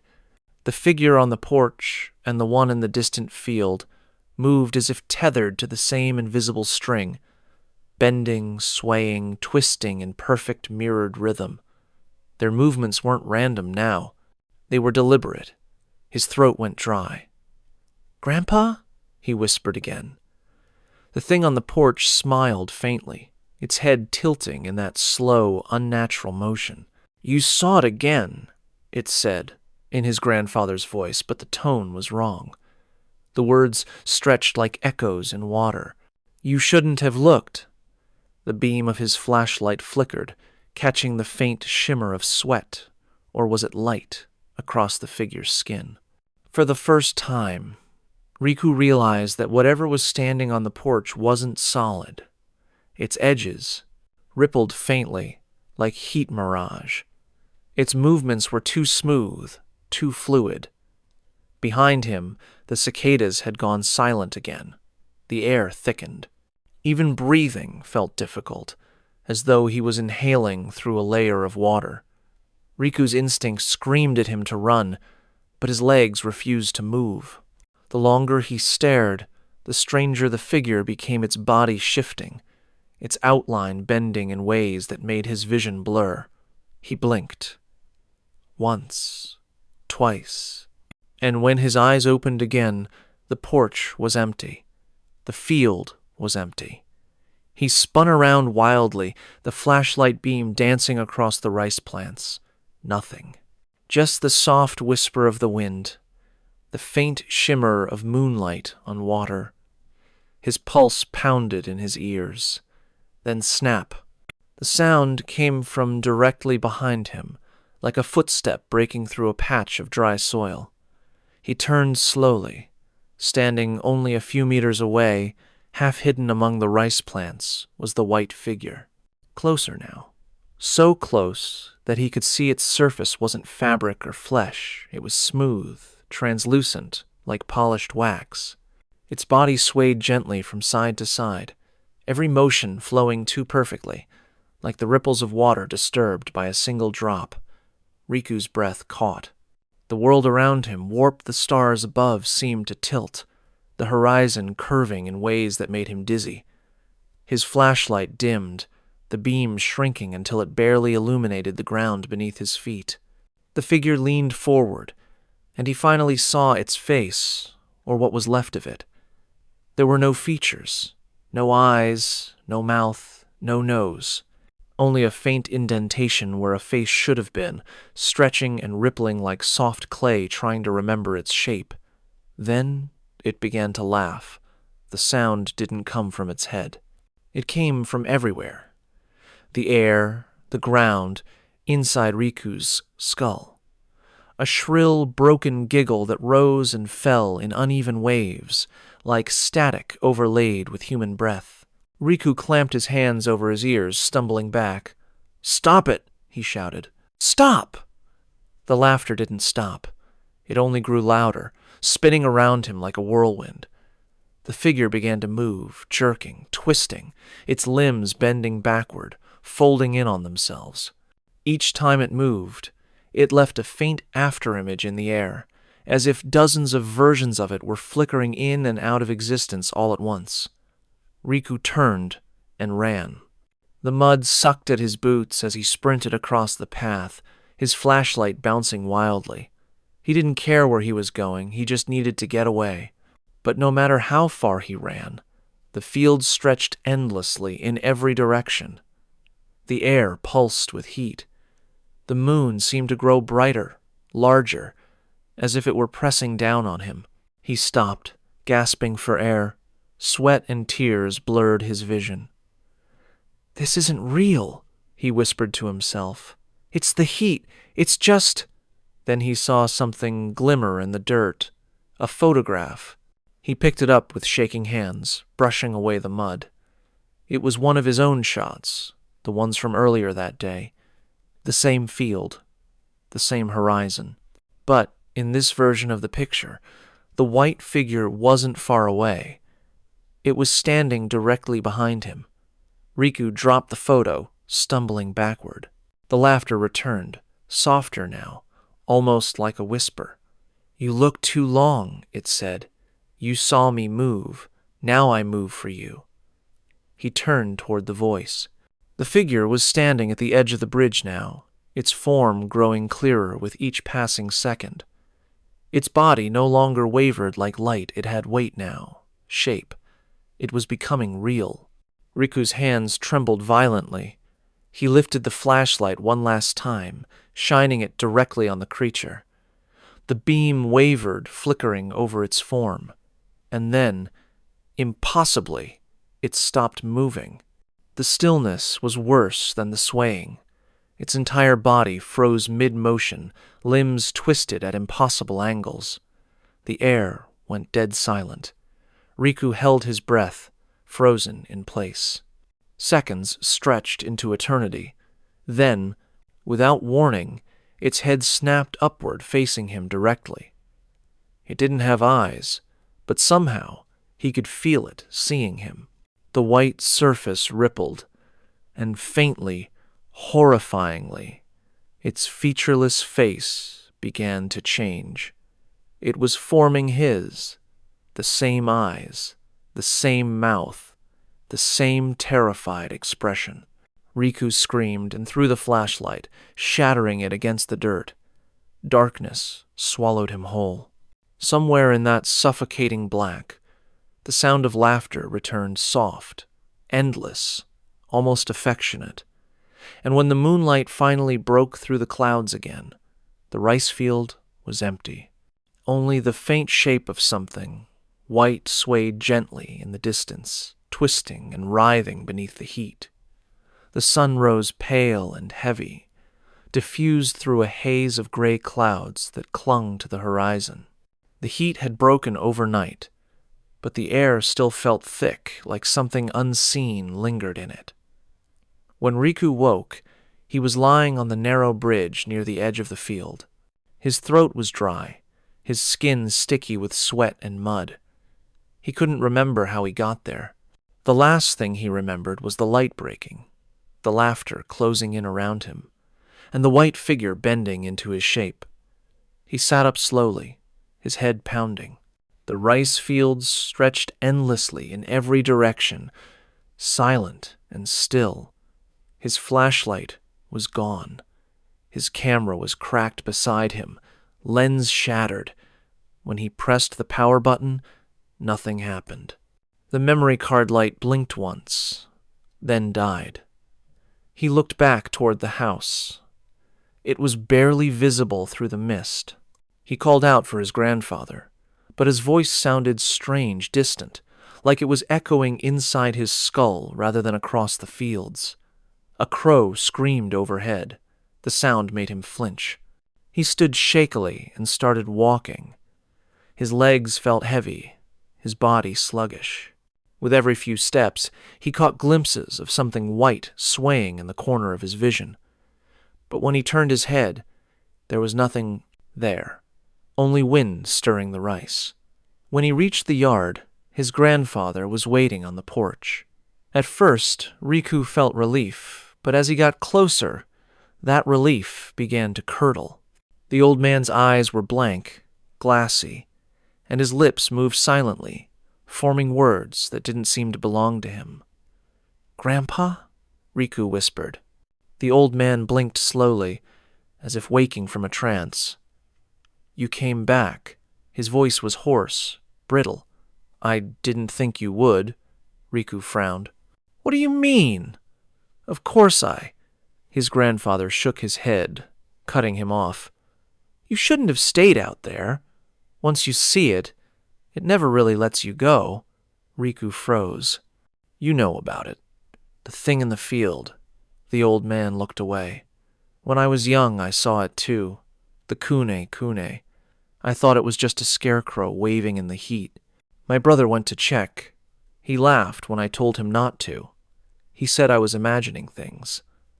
His hands trembled as he spoke. "He didn't come back the same. He kept laughing for days, laughing and twisting until—" He didn't finish the sentence. Riku swallowed, his heart thudding. "What happened to him?" His grandfather's eyes glistened. "He stopped being my brother." The words sent a chill crawling up Riku's spine. "What do you mean, stopped being?" His body was still there, but his mind, his voice, it wasn't him anymore. It was like something else had taken his place, something that moved just a little wrong. Riku's breath caught. His memory flickered how the thing on the porch had mimicked his grandfather's voice, the way it had swayed in perfect rhythm with the figure in the field. "Grandpa," he whispered, "how do you stop it?" The old man's eyes met his, tired and defeated. "You don't. The only thing you can do is never look again. Pretend it isn't there. Forget." Riku shook his head. "But I can't forget what I saw." "Then it won't forget. You." The air grew colder. The old man looked past him toward the fields. His expression darkened. "You brought it back with you. Riku turned. At first he saw nothing, but the mist that clung to the far end of the field began to stir, rippling in slow, unnatural waves. Something white was moving through it. It wasn't far anymore. The same swaying shape, tall and thin, gliding above the rice plants. His grandfather stood, backing toward the door. "Don't look," he said firmly. "Go inside. Close your eyes." Riku couldn't move. His body was frozen, his gaze locked on the figure. The more he tried to look away, the harder it became, like invisible hands were forcing his chin forward, keeping his eyes open.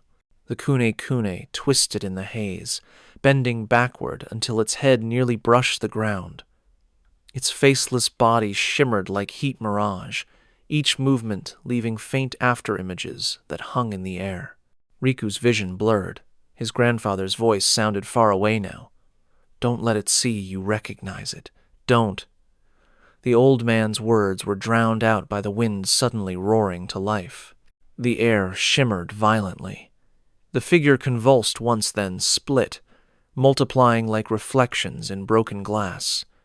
Now there were two, both swaying in perfect synchronization, and as Riku watched in horror, one began to take shape.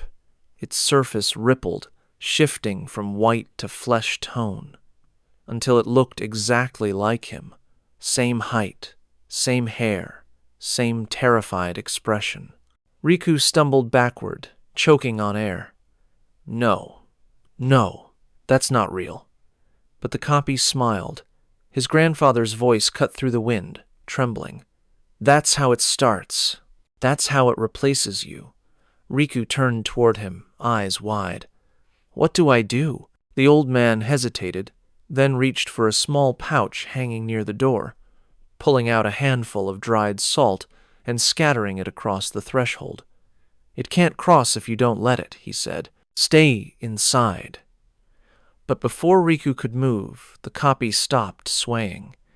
It turned its head sharply, and in a single fluid motion it began walking, no longer floating, no longer distant. Every step was identical to his own. His grandfather grabbed his wrist. "Close your eyes." But Riku didn't. He couldn't. He watched, transfixed, as his own reflection in the field began to laugh, a sound that started soft but quickly turned manic, echoing through the mist. The air between them shimmered once, like heat off metal. And then, where Riku stood, there were two figures, both smiling, both swaying, both perfectly still. By morning, the mist had burned away, leaving only the sound of cicadas screaming in the heat. The rice fields shimmered golden under the sun, the air clear and calm, too calm. When the neighbors came looking for Riku and his grandfather, they found the old man sitting on the porch, eyes open but lifeless, his hands folded neatly in his lap. He wasn't dead, not exactly. He just didn't respond. He stared out at the fields as though still watching something move there. The police searched for Riku for 2 days. His shoes were found near the bridge, half sunk in the mud, and his cracked camera was discovered a few meters away. Every photo on the memory card was corrupted, distorted by white static except one. It showed the rice fields under the morning Sunday, and in the center of the frame, barely visible through the haze, stood two tall, slender shapes swaying side by side.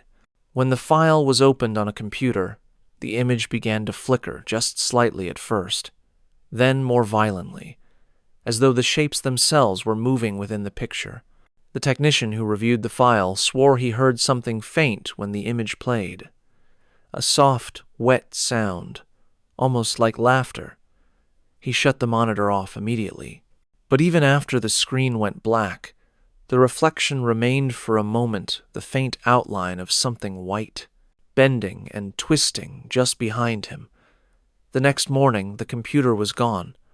Only the chair remained, turned toward the window, perfectly still, and outside, in the farthest field beyond the office, the heat shimmered just a little more than usual.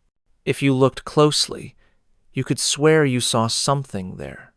2 figures, swaying gently among the rice. But you'd be wise not to, because in the countryside of Niigata, they say the kune-kune never stops moving. It just waits for the next person curious enough to look twice. Some legends are born from tragedy, others from curiosity. We've seen spirits that haunt restrooms, train stations, and even the wide-open countryside. But not all ghosts need space to move. Some prefer the places we overlook, the narrow, silent gaps between walls, closets, and doors. Places where the light doesn't reach, where you might feel eyes on you, even when you're alone.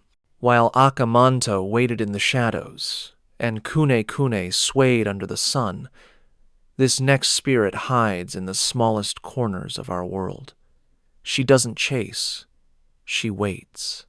And if you ever look too closely into the darkness and see something staring back, even just an eye, don't blink, because she might be waiting for you to answer her whisper. The apartment was small, even by Tokyo's standards. A narrow, one-room unit tucked at the end of a dimly lit hallway. The kind of place most people would walk past without noticing. But for Aiko, it was perfect. Cheap, quiet, and close enough to her university that she could walk there in under 15 minutes. She just moved in 2 days ago. Her boxes still sat unopened near the door, stacked neatly beside her small futon. The walls were plain white, the air faintly smelled of dust, and the only window looked out toward another building's blank concrete wall. Still, it was hers, her first home alone. That night, she sat cross-legged on the floor, eating instant noodles from the cup while scrolling through her phone. The hum of the fluorescent light above her was steady, comforting in its monotony. Outside, rain tapped softly against the balcony railing. Her new apartment had one small quirk, the one she hadn't mentioned to anyone. Between the wardrobe and the wall near her futon, there was a narrow gap, maybe 10 centimeters wide, too small to reach into, too deep to see through. When she'd first moved in, she'd tried to push the wardrobe closer, but it wouldn't budge. It was as if something behind it was holding it just slightly apart. She figured the floor was uneven, or there was a pipe in the way. Still, she couldn't help glancing at it every now and then, that thin, dark sliver where the light didn't reach. The gap was deep enough that her phone flashlight couldn't illuminate the back of it. No matter how she angled the beam, it just disappeared into blackness. She'd laughed about it at first, even texted her friend Natsumi a picture. "Your place is haunted, lol," Natsumi had replied. "Don't look too long or something'll blink back." Aiko had rolled her eyes, but after midnight, the joke didn't feel so funny anymore. As the hours passed, the apartment grew quieter. The sound of rain faded to a distant patter, and the hum of the light above became the only thing breaking the silence. Aiko lay back on her futon, staring at the ceiling. It was her first night completely alone. No roommates, no family in the next room. Just the soft pulse of city life leaking through the thin walls, a muffled car horn, the faint rumble of the train line 3 blocks away. When she finally drifted towards sleep, something small disturbed her. A soft creak, like furniture shifting slightly on old wood. Her eyes opened slowly. The wardrobe stood where it always had, tall and unmoving. But for some reason, the space beside it, that thin, dark gap, looked deeper than before. She sat up, holding her breath. Maybe the light was playing. Tricks. The shadows shifted strangely in this room. She'd noticed that the night before. The way the lamp's glow never quite reached the corners. Still, she couldn't shake the feeling that something in that space was aware of her. She grabbed her phone again, turning on the flashlight. The beam wavered slightly as she angled it toward the gap. The light caught only dust particles and peeling wallpaper. She exhaled a small laugh. "You're being stupid," she whispered to herself. "It's just a shadow." She turned off the light, lay back down, and pulled the blanket to her chin. For a while, nothing moved. Then, just as her eyelids began to grow heavy again, something made a soft sound, a whisper, so faint she almost thought she imagined it. "Do you want to play?" Her heart stopped. She sat bolt upright, eyes wide. The room was silent again, only the rain and the hum of the light.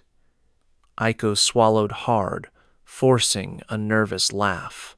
"Natsumi, very funny," she muttered, glancing toward the wardrobe. "You put your phone in there or something."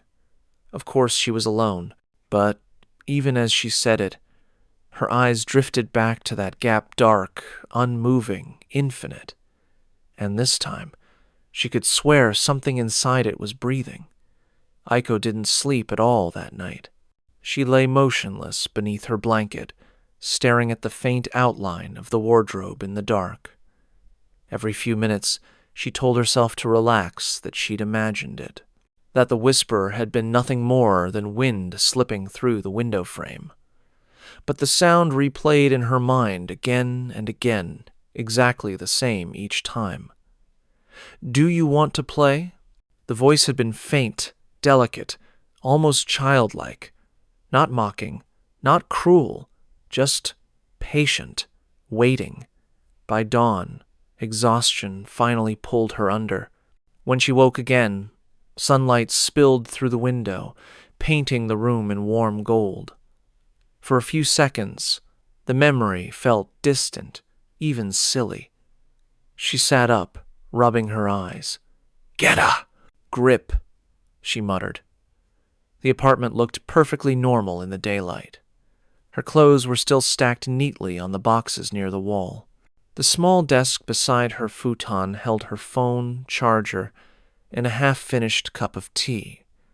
The wardrobe loomed quietly, its doors closed, the dark line of the gap beside it just visible. But as she looked closer, her stomach tightened. There was something in the crack. At first, she thought it was just shadow, but the color wasn't right. It wasn't dark like the rest of the space. It was faintly pale. White. She leaned closer, squinting. The wardrobe stood flush against the wall, yet the space between seemed to stretch deeper the longer she stared. And that pale spot inside it almost looked like skin. She pulled back quickly, shaking her head. "Nope. Nope, no thank you." Aiko grabbed her cup and left the room, heading straight for the kitchenette. The air outside her door was cooler, filled with the scent of the neighbor's morning miso soup drifting through the vents. The normalcy of it calmed her a little. Still, she couldn't stop glancing back toward the doorway of her room. When she went to class later that morning, she told herself she'd imagined the whole thing. University was noisy, bright, full of chatter, too real to coexist with ghosts or whispers in walls. She laughed about it over lunch, even mentioning it to Natsumi, who found it hilarious. "So basically," Natsumi said, slurping her noodles, "you've got a creepy roommate living in your furniture. Lucky you." Aiko smiled weakly. "Yeah, well, if it asks me to play again, I'm burning the whole apartment."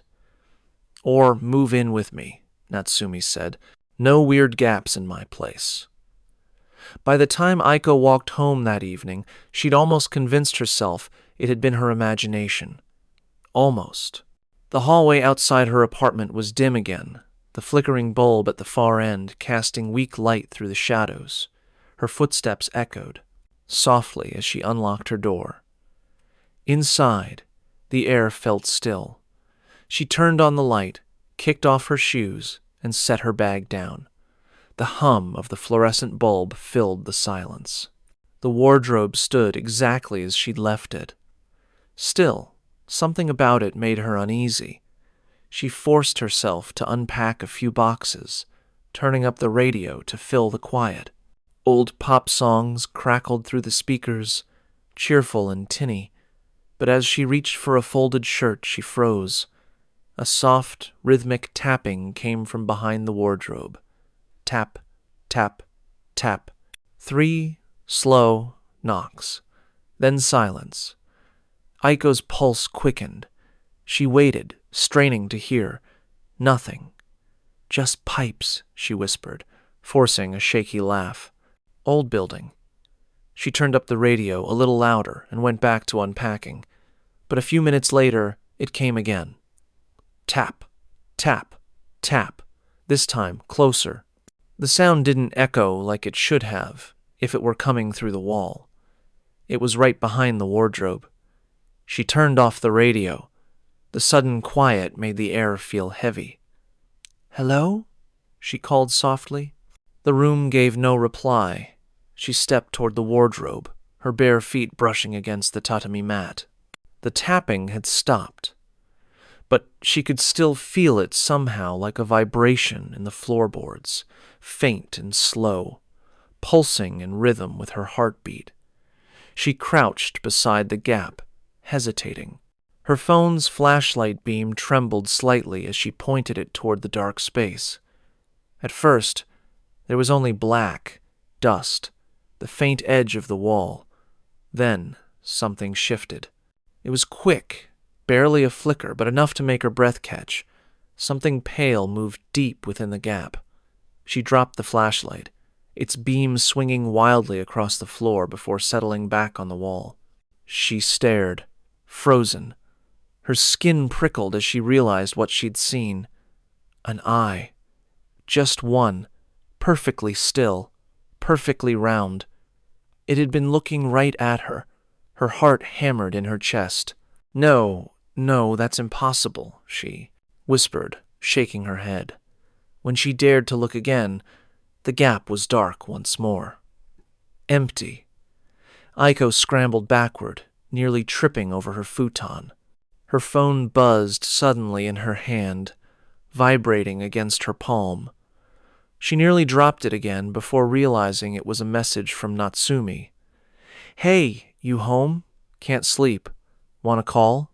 Her hands were trembling too hard to type. She pressed the call button instead. The ringtone played once, twice.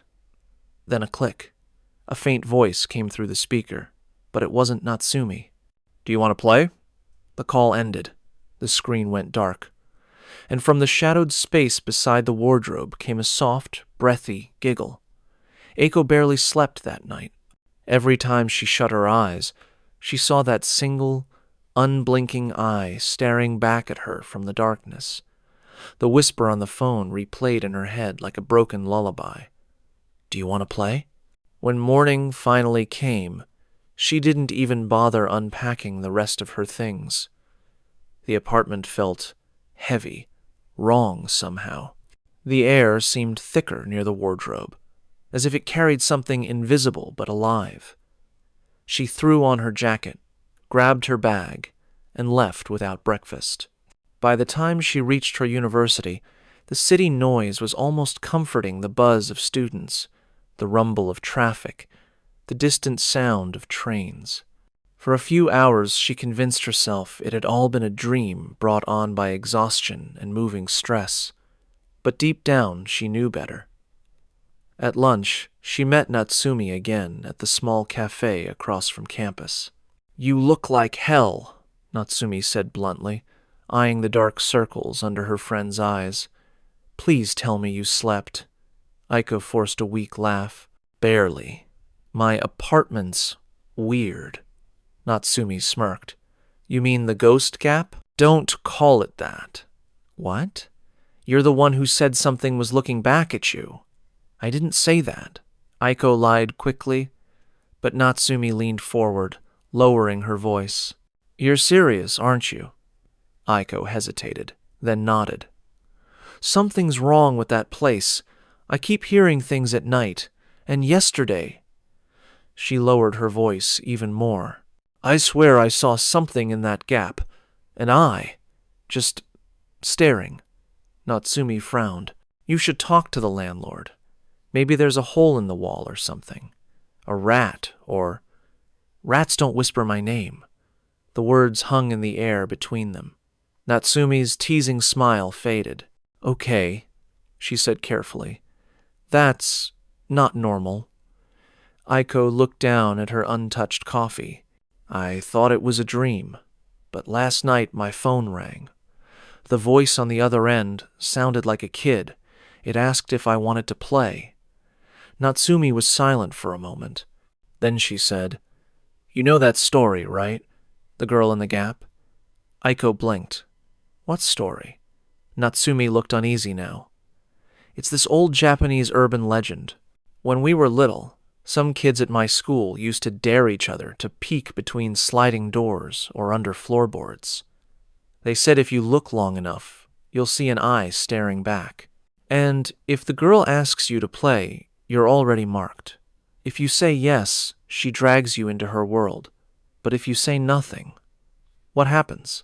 She waits until you look again." Aiko's stomach tightened. "That's just a story."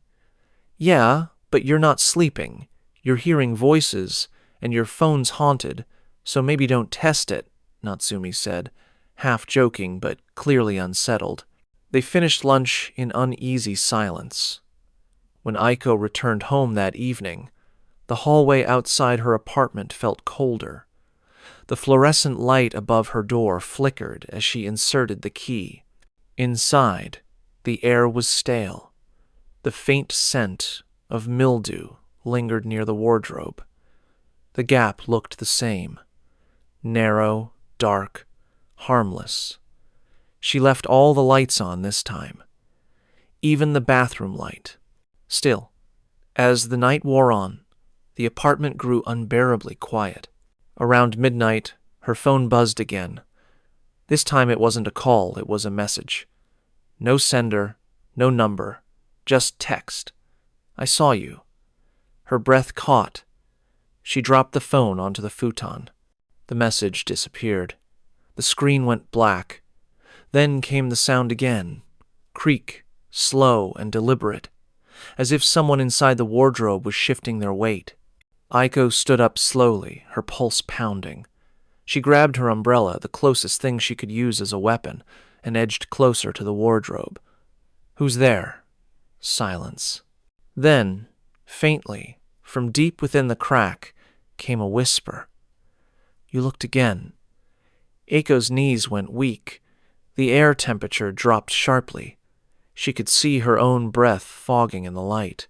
She stumbled backward toward the door, fumbling for her keys. Her fingers shook so badly she dropped them. They slid across the tatami, landing right beside the wardrobe. Her eyes flicked toward the keys, then to the gap. The darkness seemed deeper now, pulsing faintly. Something pale moved inside. A hand, small, childlike, pressed flat against the wall, as though reaching for her. Aiko screamed, grabbing her bag and bolting for the door. She didn't stop running until she was halfway down the street. That night, she stayed at Natsumi's apartment. She didn't sleep there either. Around 3 a.m., Natsumi stirred on the couch beside her and mumbled, "You okay?" Aiko nodded weakly, clutching a blanket around her shoulders. "Yeah," she whispered, but her gaze drifted to the sliding closet across the room. The door was open just slightly, just enough to show a narrow, black gap. And in that silence, Aiko could have sworn she heard something soft. A breath. A faint, patient whisper. "Found you." The air inside Natsumi's apartment had turned cold. The kind of cold that doesn't belong in summer. Heavy, damp, and clinging to the skin. Aiko sat frozen on the futon, staring at the closet across the room. The sliding door was open just a few centimeters, revealing nothing but black.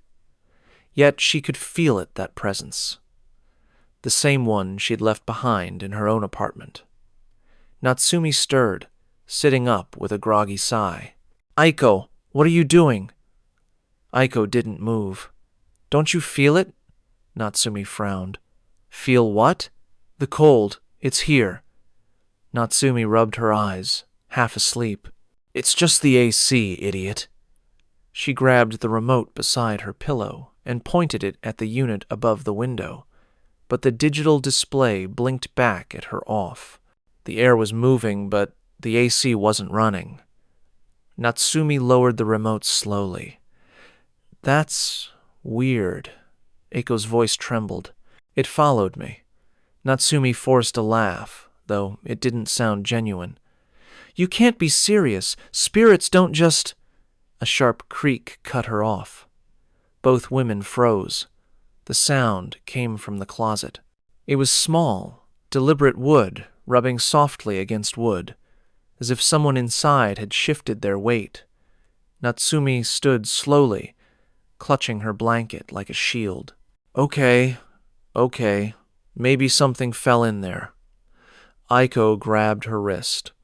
Don't open it. Natsumi hesitated, looking between her friend and the narrow gap in the closet door. Aiko, there's nothing there. You're just... But she stopped mid-sentence. From the dark crack in the door, a soft, rhythmic tapping began. Tap, tap, tap. Aiko's breathing quickened. That's what I heard before. The tapping stopped.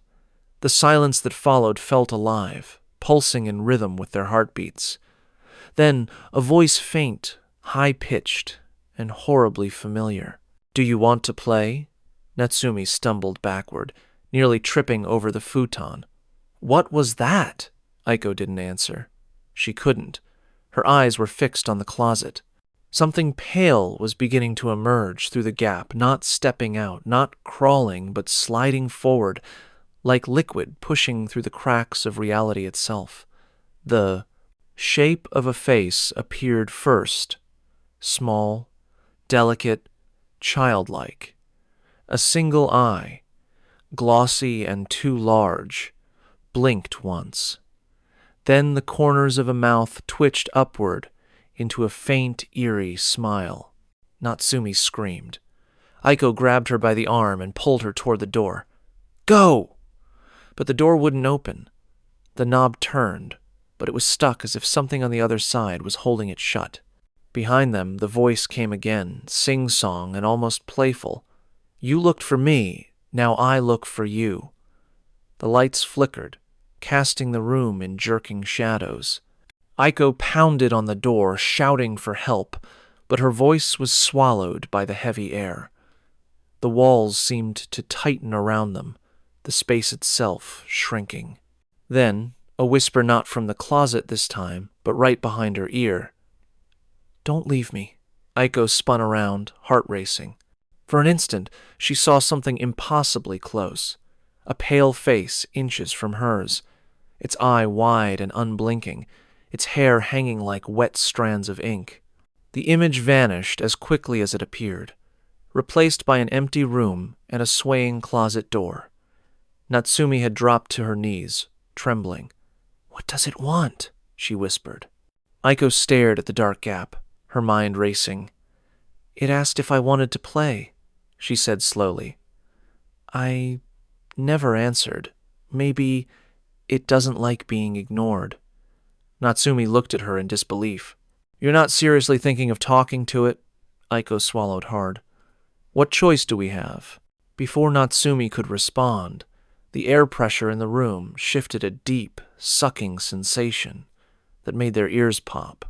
The lights flickered again, brighter this time, and for a split second, both girls saw something reflected in the window.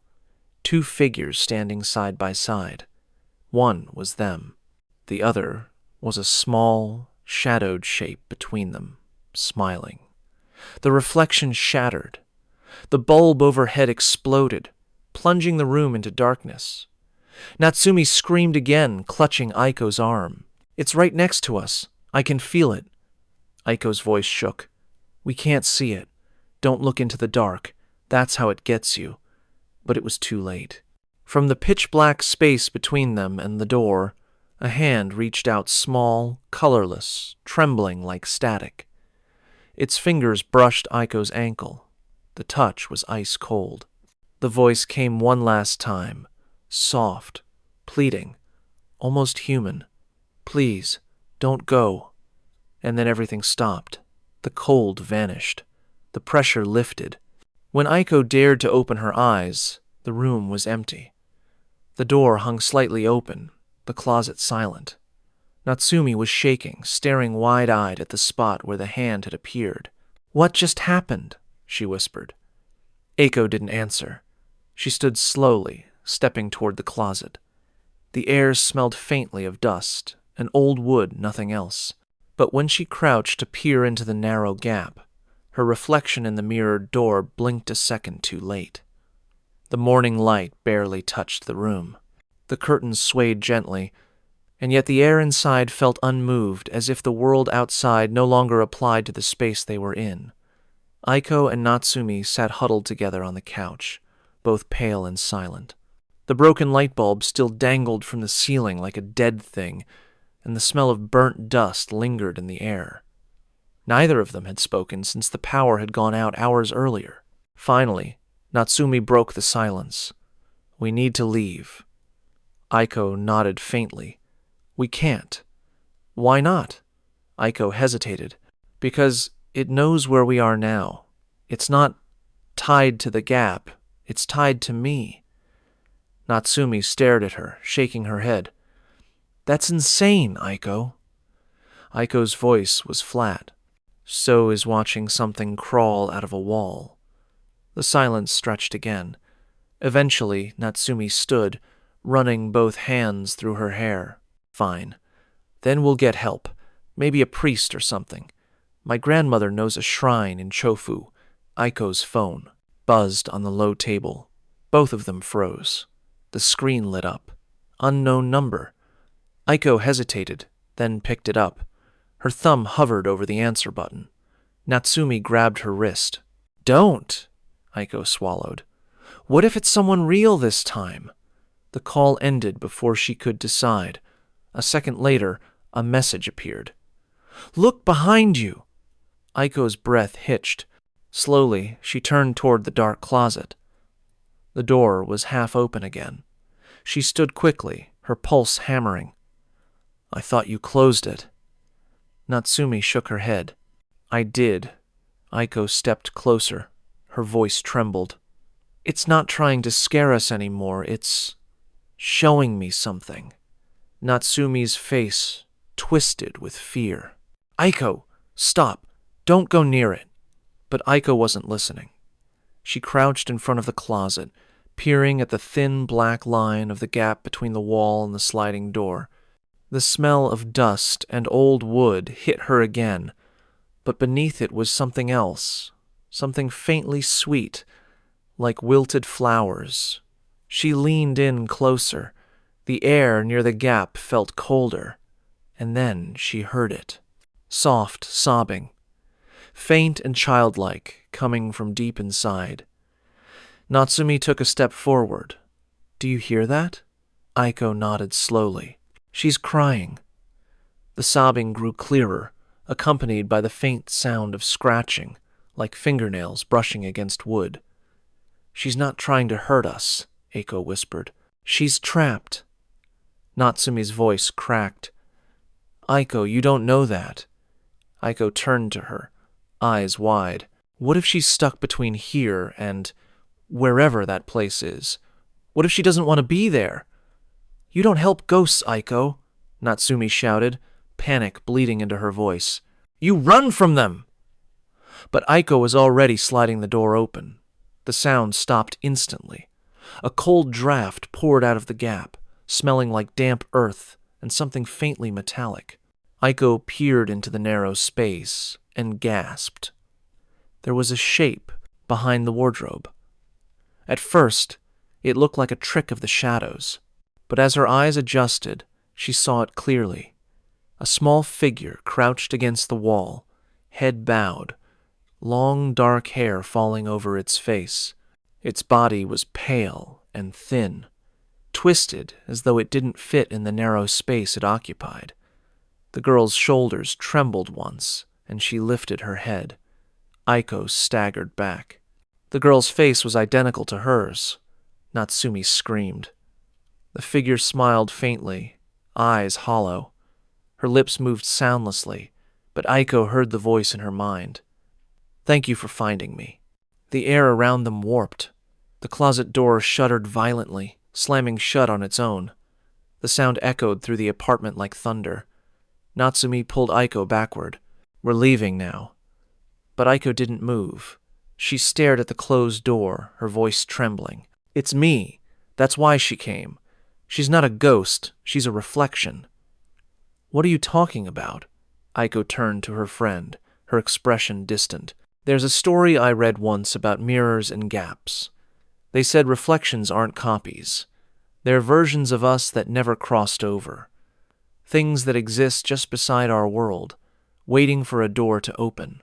The girl in the gap. "She's what's left when someone disappears." Natsumi shook her head furiously. "Stop! You're scaring me!" Aiko's eyes darted to her phone again. Another message flashed on the screen. "You opined it." The walls groaned. The lights flickered. The gap in the closet door began to widen, not by sliding, but by tearing, the wood splintering outward as if the space itself was splitting apart. From inside, the voice came again, this time not childlike, but layered, distorted, filled with static. "Come back." Aiko fell to her knees, clutching her head. Images flashed behind her. Eyes glimpses of a narrow, endless corridor lined with cracks. Voices whispering from every direction, faces like hers, pressed against invisible walls, all mouthing the same words in silence. Natsumi grabbed her, shaking her. "Aiko, look at me! Snap out of it!" Aiko blinked. Tears streamed down her face. "She's not trying to come out anymore," she whispered. "She's trying to pull me in." And in the mirror across the room, the one hanging by Natsumi's entryway, their reflections no longer matched. Natsumi's moved normally. Aiko's did not. It was smiling. The next morning, Natsumi's apartment was silent. The neighbors would later say they heard nothing unusual. No screaming. No breaking glass. Just the faint hum of electricity flickering in and out around 3 a.m. When the landlord opened the door later that day, both futons were still laid out. 2 cups of tea sat untouched on the table, but only one person was there. Natsumi was found sitting on the floor, back pressed against the wall, her eyes glassy and unfocused. She was breathing, but unresponsive, whispering one phrase over and over in a voice that barely sounded human. "She's behind the door! She's behind the door!" The paramedics tried to move her, but she screamed whenever anyone went near the closet. One of the officers slid it open carefully, flashlight in hand. The space behind was narrow. Nothing unusual, just shadows, and a faint draft from the vent. But when they closed it again, the light flickered. Something had changed. In the reflection of the closet's polished surface, there were 2 figures. One sitting on the floor, Natsumi, and another crouched just behind her shoulder. A faint handprint appeared on the glass, smearing downward as though something inside were trying to reach out. The officer dropped the flashlight. It rolled across the tatami, stopping at Natsumi's feet. She turned her head slowly, her vacant eyes focusing for the first time. A faint smile tugged at her lips. "She said you can look now," she whispered. The light flickered again. Once, twice, before the bulb burst. When power was restored an hour later, the room was empty. Only the closet door remained slightly ajar, leaving just enough space for a single, silent eye to watch from within. And if you ever move into an old Tokyo apartment, take a moment before you unpack. Check every gap, every dark corner, every sliver of space between the walls, because some doors never close all the way. I hope you enjoyed these stories.